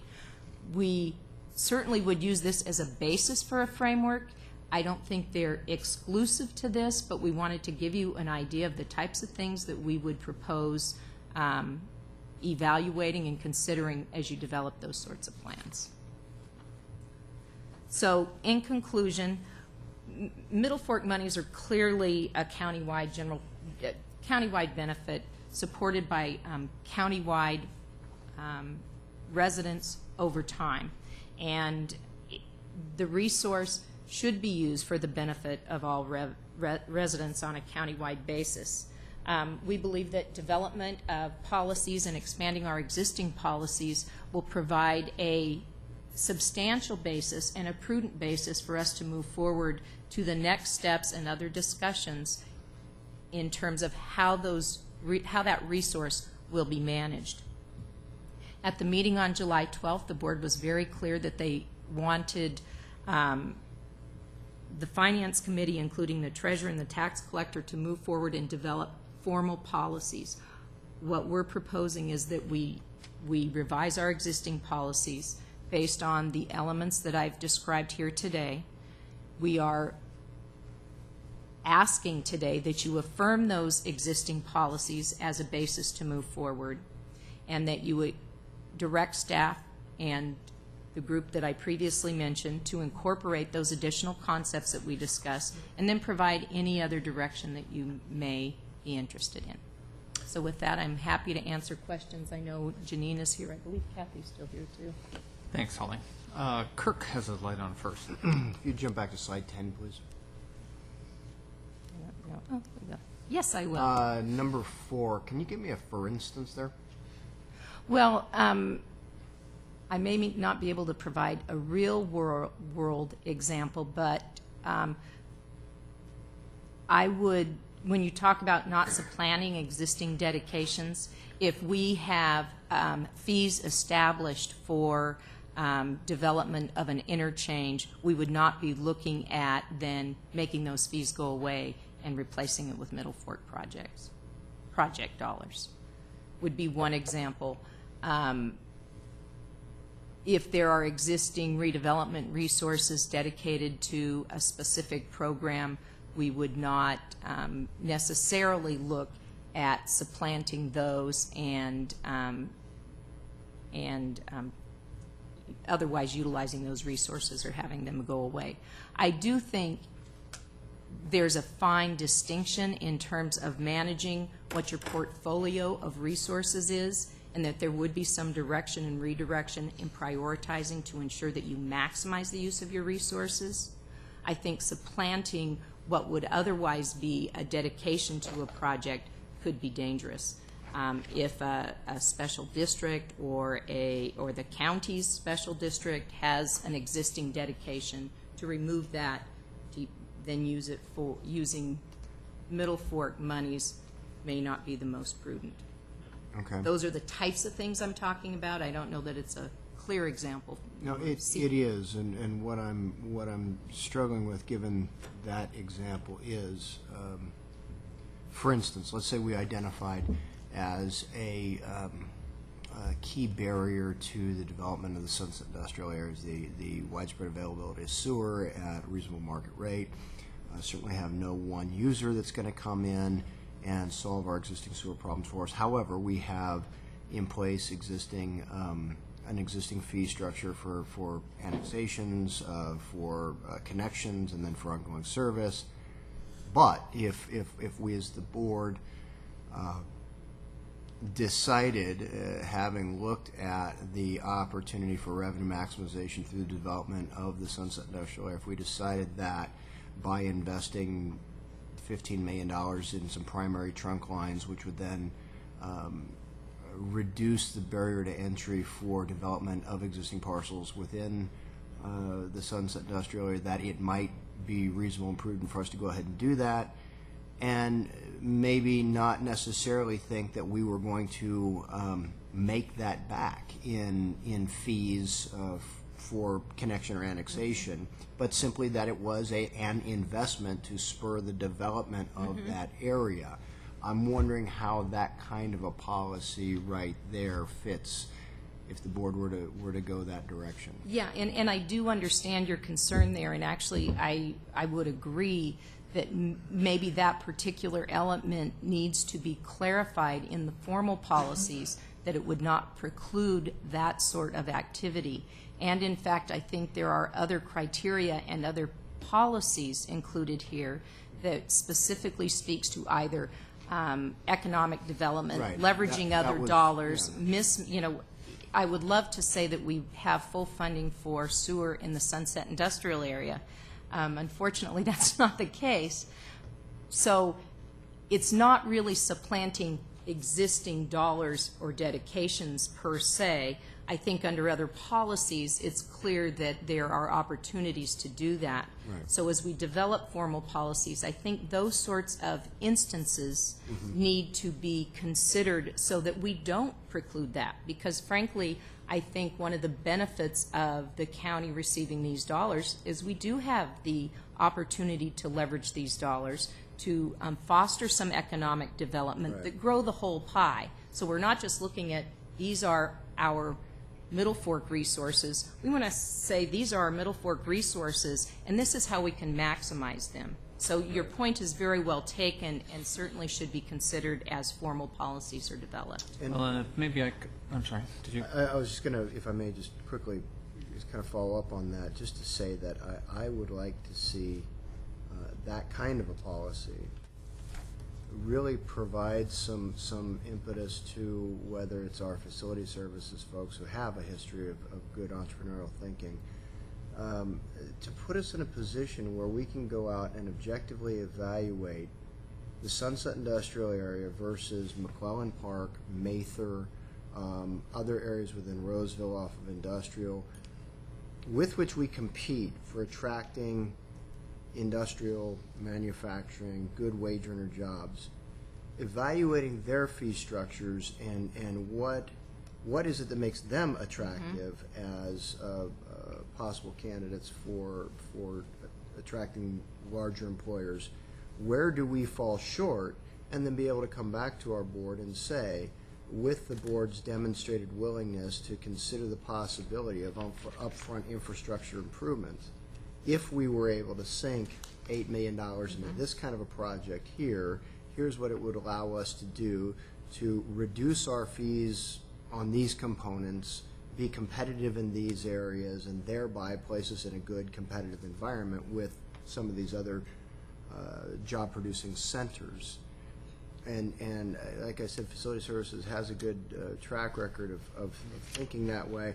I just want to make sure that our board, without making any upfront commitments that we do it, that our board is providing them with the tools to go and look at these things and be able to report back to the board in that kind of a fashion and have a good conversation in that kind of a fashion.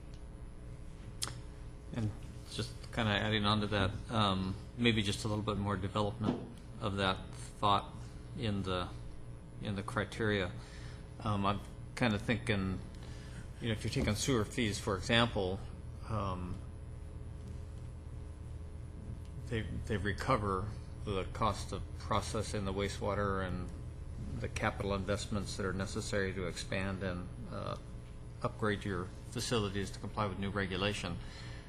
So, they're not black and white numbers. A lot of the policy assumptions even that can go into determine what those are, but they still, in essence, theoretically ought to be what they ought to be.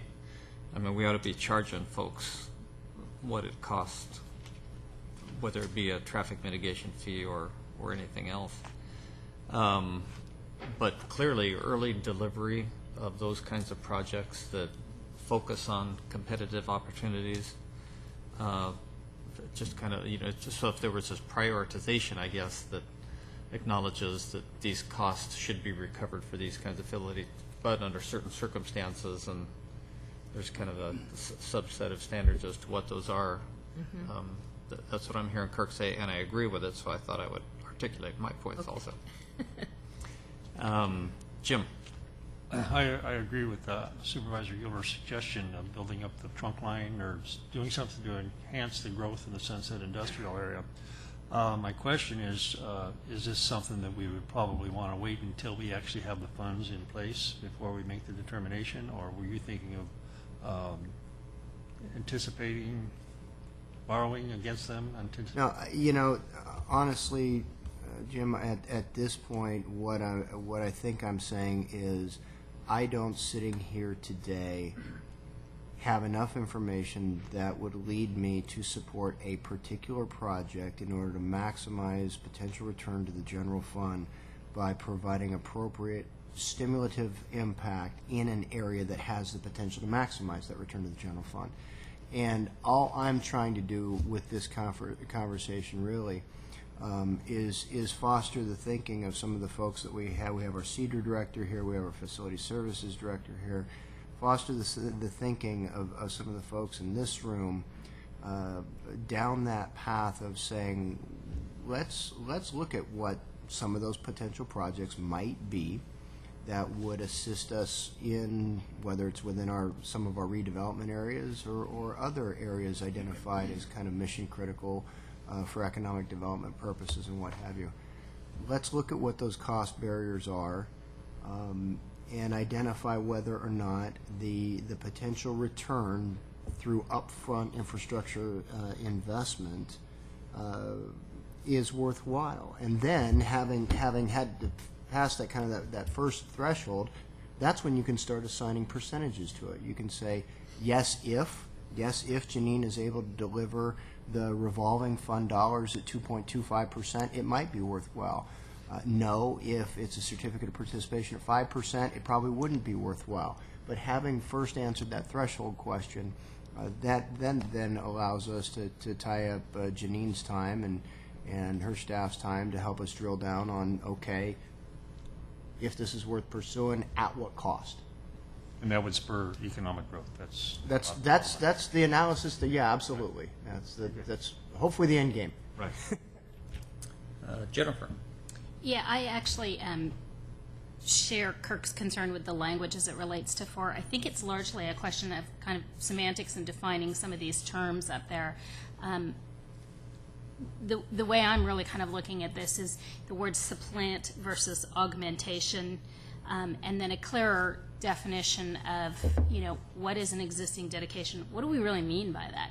Is it a commitment for people in the future to pay into something? Is it dollars we actually physically have on hand? Because to me, I can see with Kirk's example about the Sunset Industrial Area is, let's say we have a project that's going to cost us $20 million, and we have $3 million on hand, but we think over the years we're going to get another $17 million. Well, we don't probably want to wait over the years for the other $17 million. But I don't actually see anything in this language that would prohibit us or a future board from saying, oh yeah, let's go for the $17 million. But I do understand your level of discomfort with the language because it's not entirely clear. So if Does that get at your concern, Kirk? Yeah. Okay, Jim, your light's still on? With that, then, you are looking for directions, in this. And I'm hearing it, so that's good. If I could clarify here, though, these are not intended to be the all-encompassing finance policies, nor are they a means to prioritize everything you may be talking about today. What we're asking for today is that you affirm that these are about right, and what I hear is these are about right, we'd like some clarification on number 4, and that the finance policies and debt management policies that we bring back to you provide that clarification. And then 2, I'm hearing some interest in coming back with the types of infrastructure projects or other priorities that may be considered by the board for this resource. And I do think it's a little bit of a, chunk by chunk process. So this is the basic policy premise. We would work with the treasurer, tax collector, and the auditor controller and the rest of the finance committee to develop those in a formal way and bring them back. Be working on some of the questions and interests that have been expressed here today as somewhat of a separate piece, but would certainly feed into the priorities that would ultimately be discussed by your board. And if everybody just hold that thought, does anybody from the public want to comment on this? Seeing none. Oops. I think it would be perfect for somebody to make a motion to that effect if they so chose. I'm sorry. Yeah, Mr. Chairman, I just wanted to clarify that I did kind of focus in on criteria number 4 on slide 10. It was preceded by slides 8 and 9, which outlined other criteria, which that's where we started as our additional consideration.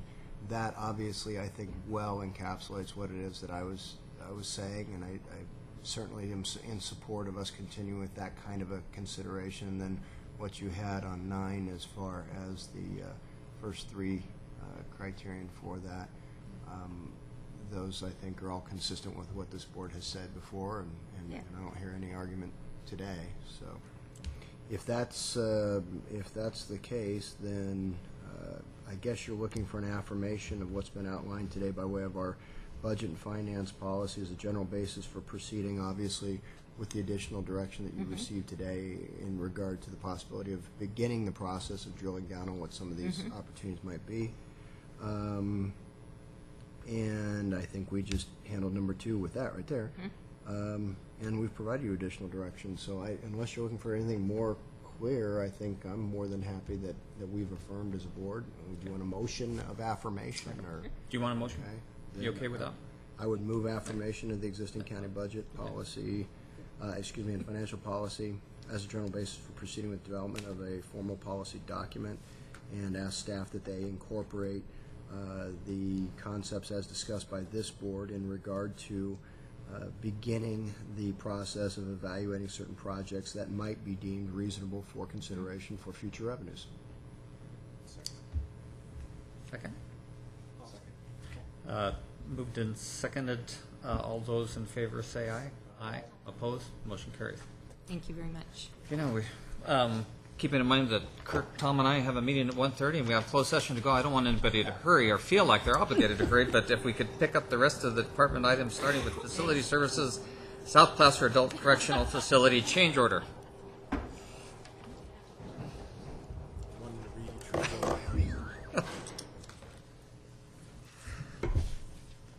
Yes, Thank you, Chairman Wygant, members of your board, Joel Swift, Deputy Director here at Facility Services.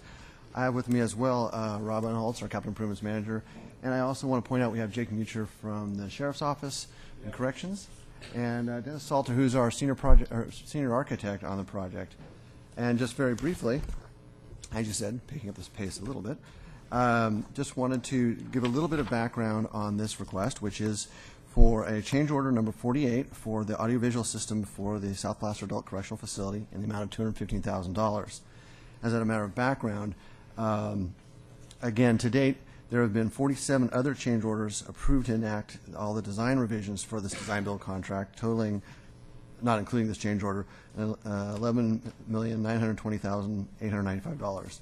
Those major change orders, as approved by your board in the past, include $835,000 for the sewer auger monster, as required by the City of Roseville, $3.8 million directly attributable to the courtroom addition, and $1.8 million for additional kitchen equipment. That was all these were not anticipated in that original contract. Changes attributable to unforeseen conditions and the authorities having jurisdiction, which is the City of Roseville as well as the CSA, the state, comprise change orders in the amount of roughly $1.6 million. And the remaining $3.7 million was anticipated in the project budget for these deferred modifications and refinements to the original design-build contract. Because this is a design-build contract, the project budget included contingencies for all of these change orders. This proposed change order number 48, again, is in the amount of $215,000. Will bring the current contract total to $91,123,895. And all these change orders to date, including this change order, are within the capital project budget. The project has been proceeding as projected, as most of you have seen. We're now approximately 91% complete on construction. I would like to hand this over to Rob real briefly to discuss the details of the change order. Rob Unholtz, Capital Improvements Program Manager. Mr. Chairman, members of the board, change order 48 is an augmentation to the original AV system scope of work in the original RFP. It intended to improve safety, security, and operations. It will provide a standalone network that delivers AV content and TV signal for staff training, education, inmate programs and education, as well as digital broadcast TV channels throughout the facility. This is accomplished through three general, the education and training is accomplished through three general broadcast channels and three digital projectors systems in the briefing, training, and conference rooms. Programs can be downloaded to centralized servers and throughout the county network by appropriate staff with access approval. Inmate TV control is limited to channel selection only. The correctional officers in the respective housing units will exercise complete control of the system via the touchscreen security system in each housing unit control room. There are 2 TV monitors included in this change order for system testing and commissioning, and the remaining TV monitors will be provided by the Inmate Welfare Fund. With that, staff recommends your approval of change order number 48, and we'd be happy to answer any questions you might have. Jack. Yeah, Joel, thanks a lot for bringing this matter forward. For those of you that aren't aware of the safety and security risks of a correctional facility, downtime and entertainment is one of the areas that have a tendency to be very dangerous. So the thought process that went into it, I had the opportunity to tour the facility yesterday and kind of drill down on exactly what this particular change order request was about. It's very interesting, concepts and what you're trying to do with the security piece of it. Was also very impressed with the degree of construction, the layout, the planning that went into it. For those of you that don't fancy yourself of knowing a lot about correctional facilities, the biggest, most security risk, I would say, is the movement of prisoners. Anytime that you have an opportunity to move prisoners for visitation or for meals or for any other type of activity, That's where most of the problems and most of the safety and security risks are going to take place. And the design of this particular facility minimizes those opportunities. So very impressed with that. Thank you. Any other questions, comments? Anyone from the public? Pleasure of the board. Second. Moved and seconded to approve staff recommendation. All those in favor say aye. Aye. Opposed? Motion carries. Thank you. And next item, facility services, the exclusive right to negotiate South Placer Government Center. Jim. Thank you, Mr. Chairman. Board, again, Jim Durfee, Director of Facility Services. I'm here today with a recommendation that your board, by resolution, authorize the Director of Facility Services or his designee to execute an exclusive right to negotiate agreement between the county and Conkey Real Estate Development, LLC, in accordance with some material terms that we've provided in your staff report. By way of very brief background, although I'll delve into it as much as you choose, but by way of background, we've been to your board several times over the last year with updates on our master planning process for county facilities. We're updating the Comprehensive Facilities Master Plan. As part of our most recent update, I think we provided you with a number of maps of the Placer County Government Center indicating that we have very sufficient holding capacity for county needs for the upcoming 30 years or so, and frankly well beyond that, and that we had also identified in that process that there is also excess capacity on that site for potential commercial development. Subsequent to those discussions, we were approached by J.R. Conkey, and Mr. Conkey's here in the audience today if you have questions for him, but we were approached unsolicited by Mr. Conkey with the concept of developing a Costco store on approximately 16 acres to the south of the Home Depot site, directly across Willow Creek Road from Home Depot. We've had some discussions with Mr. Conkey, and we've developed the material terms for a exclusive right to negotiate agreement specifically to the development of a Costco store. Should your board be interested in that concept, we would recommend that you direct and authorize myself or my designee to proceed with negotiations, and the material terms really lay out the groundwork for how we would go about those negotiations, what kind of the expectations out of those negotiations would be, and what we would end up with. I'm not going to go way through a lot of detail. They're included in your packet, but there's some very important tenets that I did want to point out. The agreement term for the exclusive right would be 1 year, and there would be 2 6-month extensions that would be available at the agreement of both parties. Based on past experience, it'll take a good year to go through this process, to do the diligence that's required on both sides of the table, to determine whether we're putting together a deal that makes sense for all of us.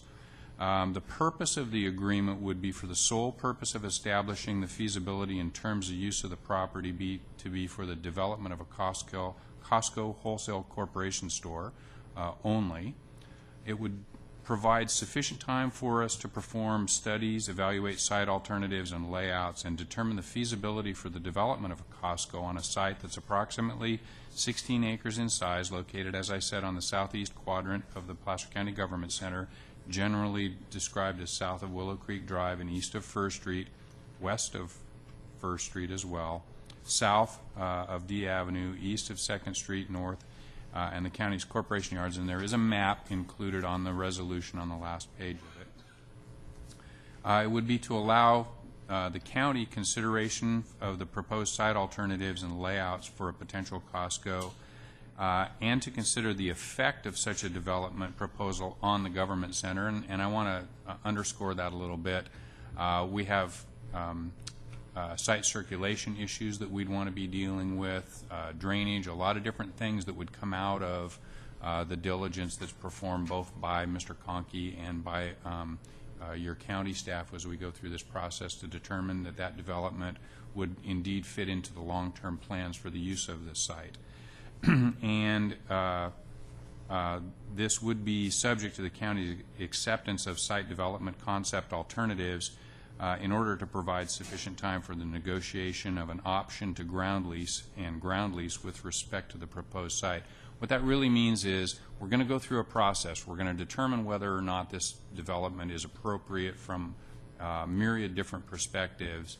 We would then negotiate a business deal for the development of a project and come back to your board with a business deal that you would consider to be a ground lease. Ultimately, we would end up with a ground lease for the development of a project that would provide for the county's rental revenues and so forth.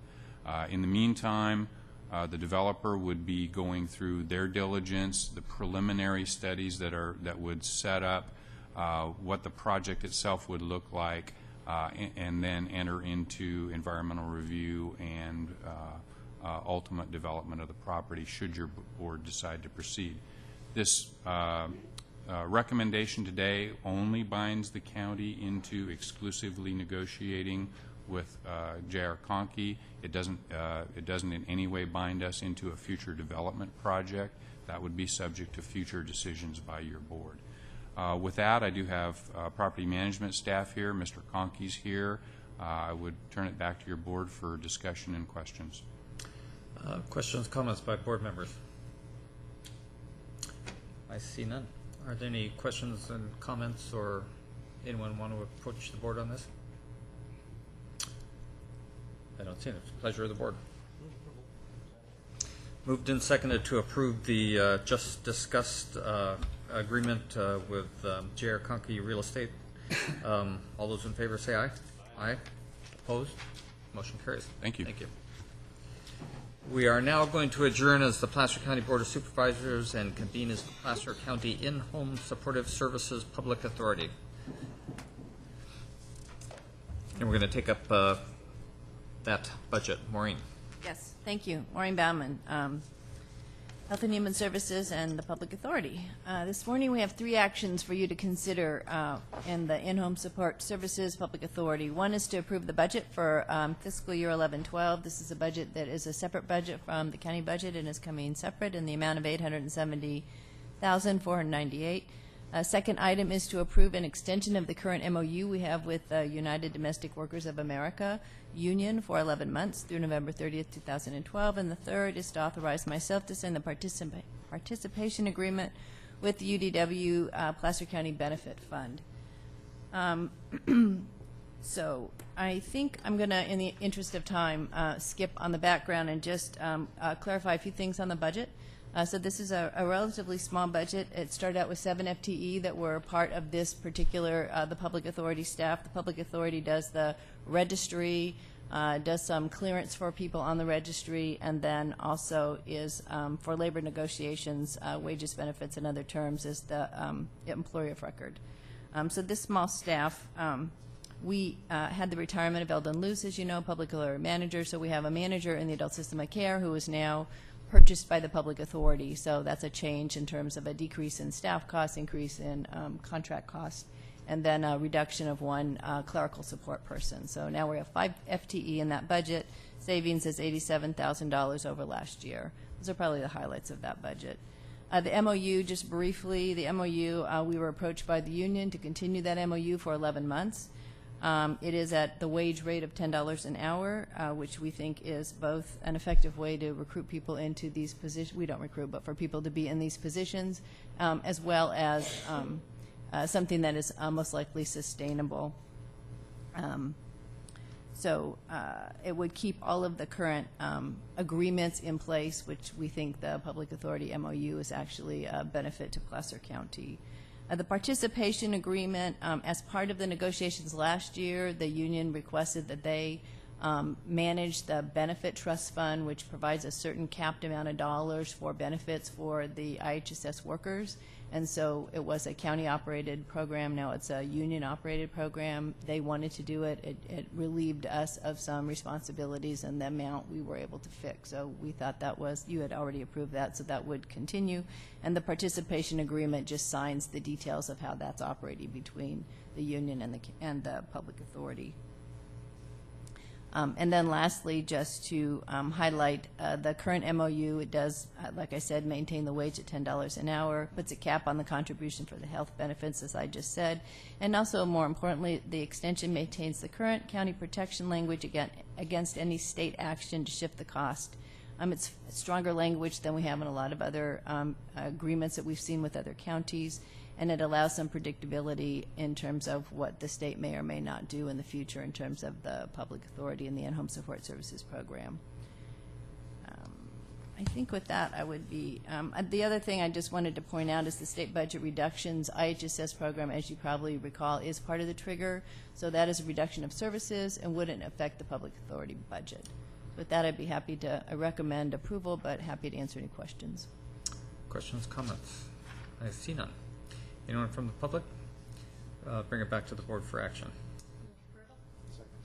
Moved and seconded to approve staff recommendation as just discussed. All those in favor say aye. Aye. Opposed? Motion carries.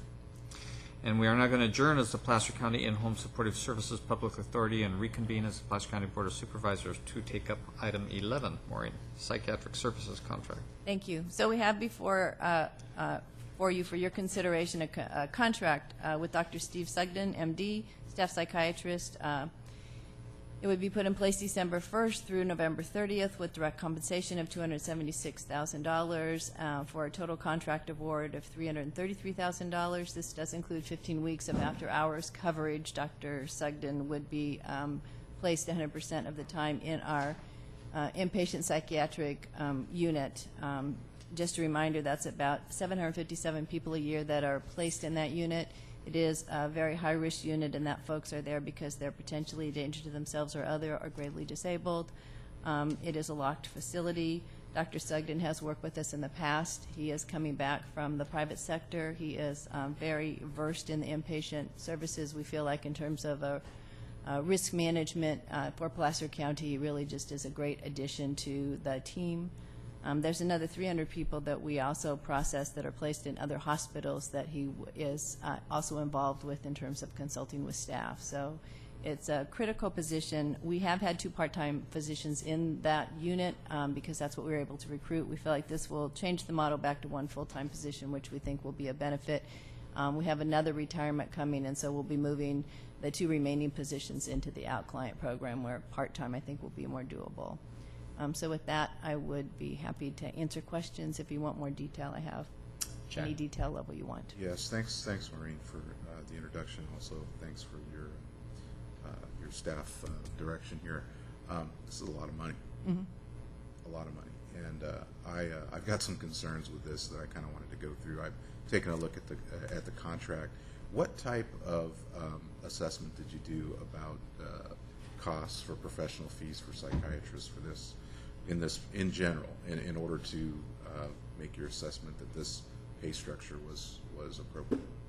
We work with personnel specifically to do a review of the psychiatric services that are provided and psychiatric staff that are involved in the other counties, and so that occurred initially in 2006, and then it was just recently redone in this last year so that we were really reviewed.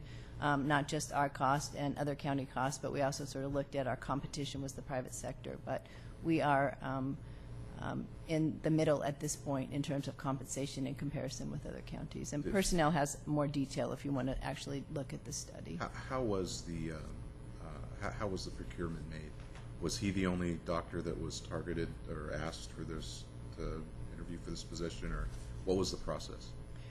We have done recruitments repeatedly. We get very few responders to the solicitations, and so we did get the 2 part-time physicians the last time we did the solicitation. I think in this particular case he approached us, and we had some, because we have most recently had a solicitation, and because we had worked with him before, we were aware of his skills and talents. Can you tell us what he was making before when he worked with us before? This contract is actually at about the same level as he was making before. About the same level. You know, I just did, I went online and took a look at a couple things, and I saw fee schedules for various counties in the range from $144,000 to, I think, the top at $288 for I think it was a managing psychiatrist.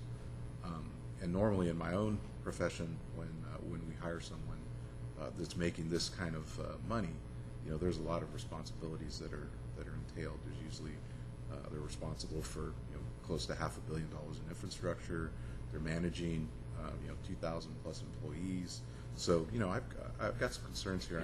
I did look at the employment agreement, and it starts out. It says that the salary is $214,000. So we build on from that. Is that how this works? The contract that I was provided at Section 4A. Right, I have the contract right with me, says so I just employee will be wanted to paid make sure for services rendered under this employer agreement an annual salary of $214,684.29. And then I see on page 3, on-call standby pay in the amount of $22,950 for 15 weeks of on-call standby. That, to me, doesn't add up to the $276,704. So there are some specific things that, right, so you want the detail in terms of what the actual dollars are provided, so. I have it right here. Sorry.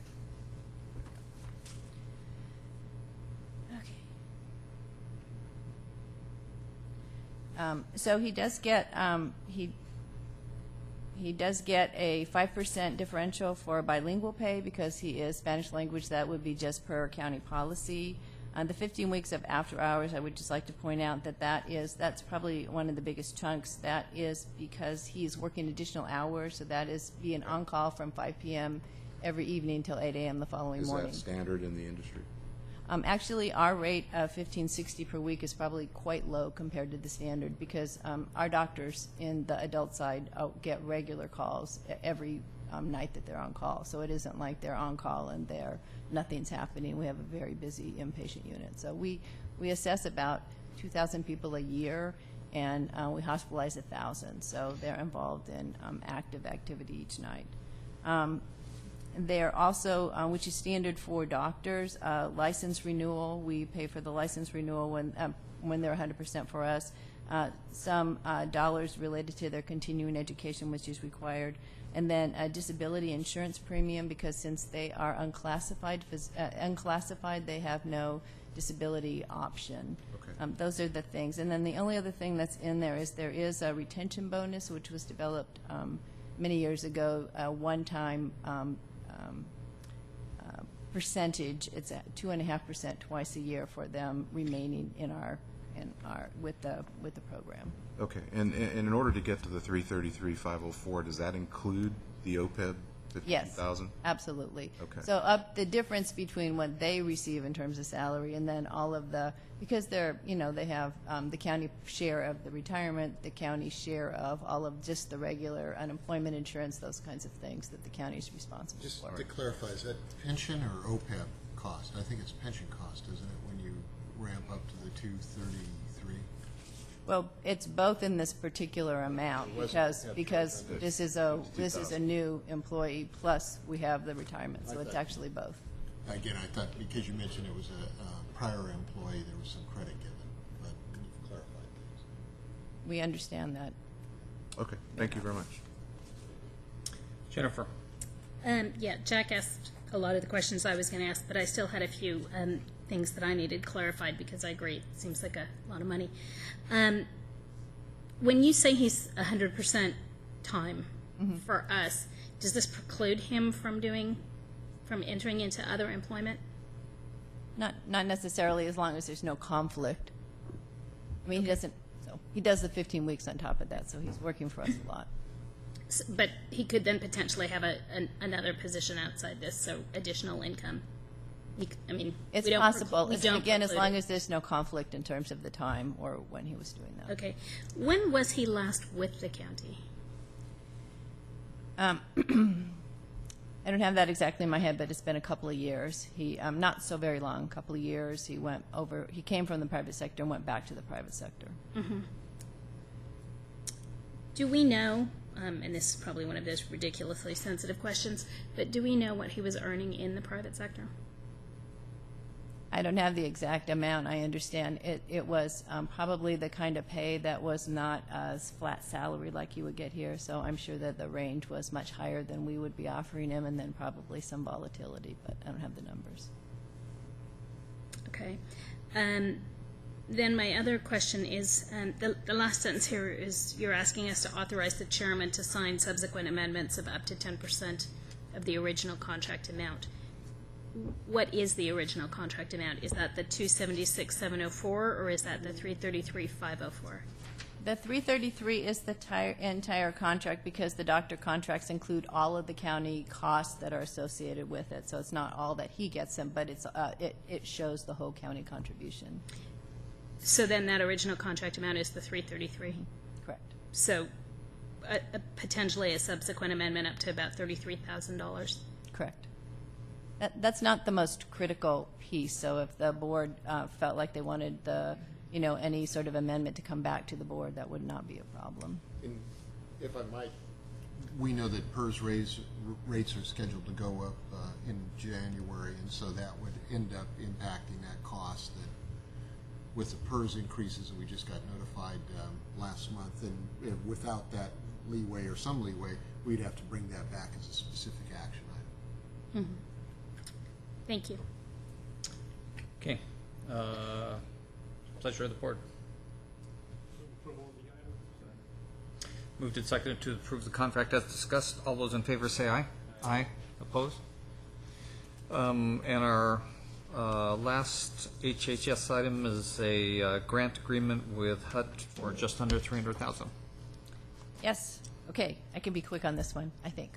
This is just good news. We have a grant. This is the 7th year, $299, almost $300,000 to provide subsidized housing for folks in the community. We target particularly those folks that have a severe mental illness as well as that are homeless.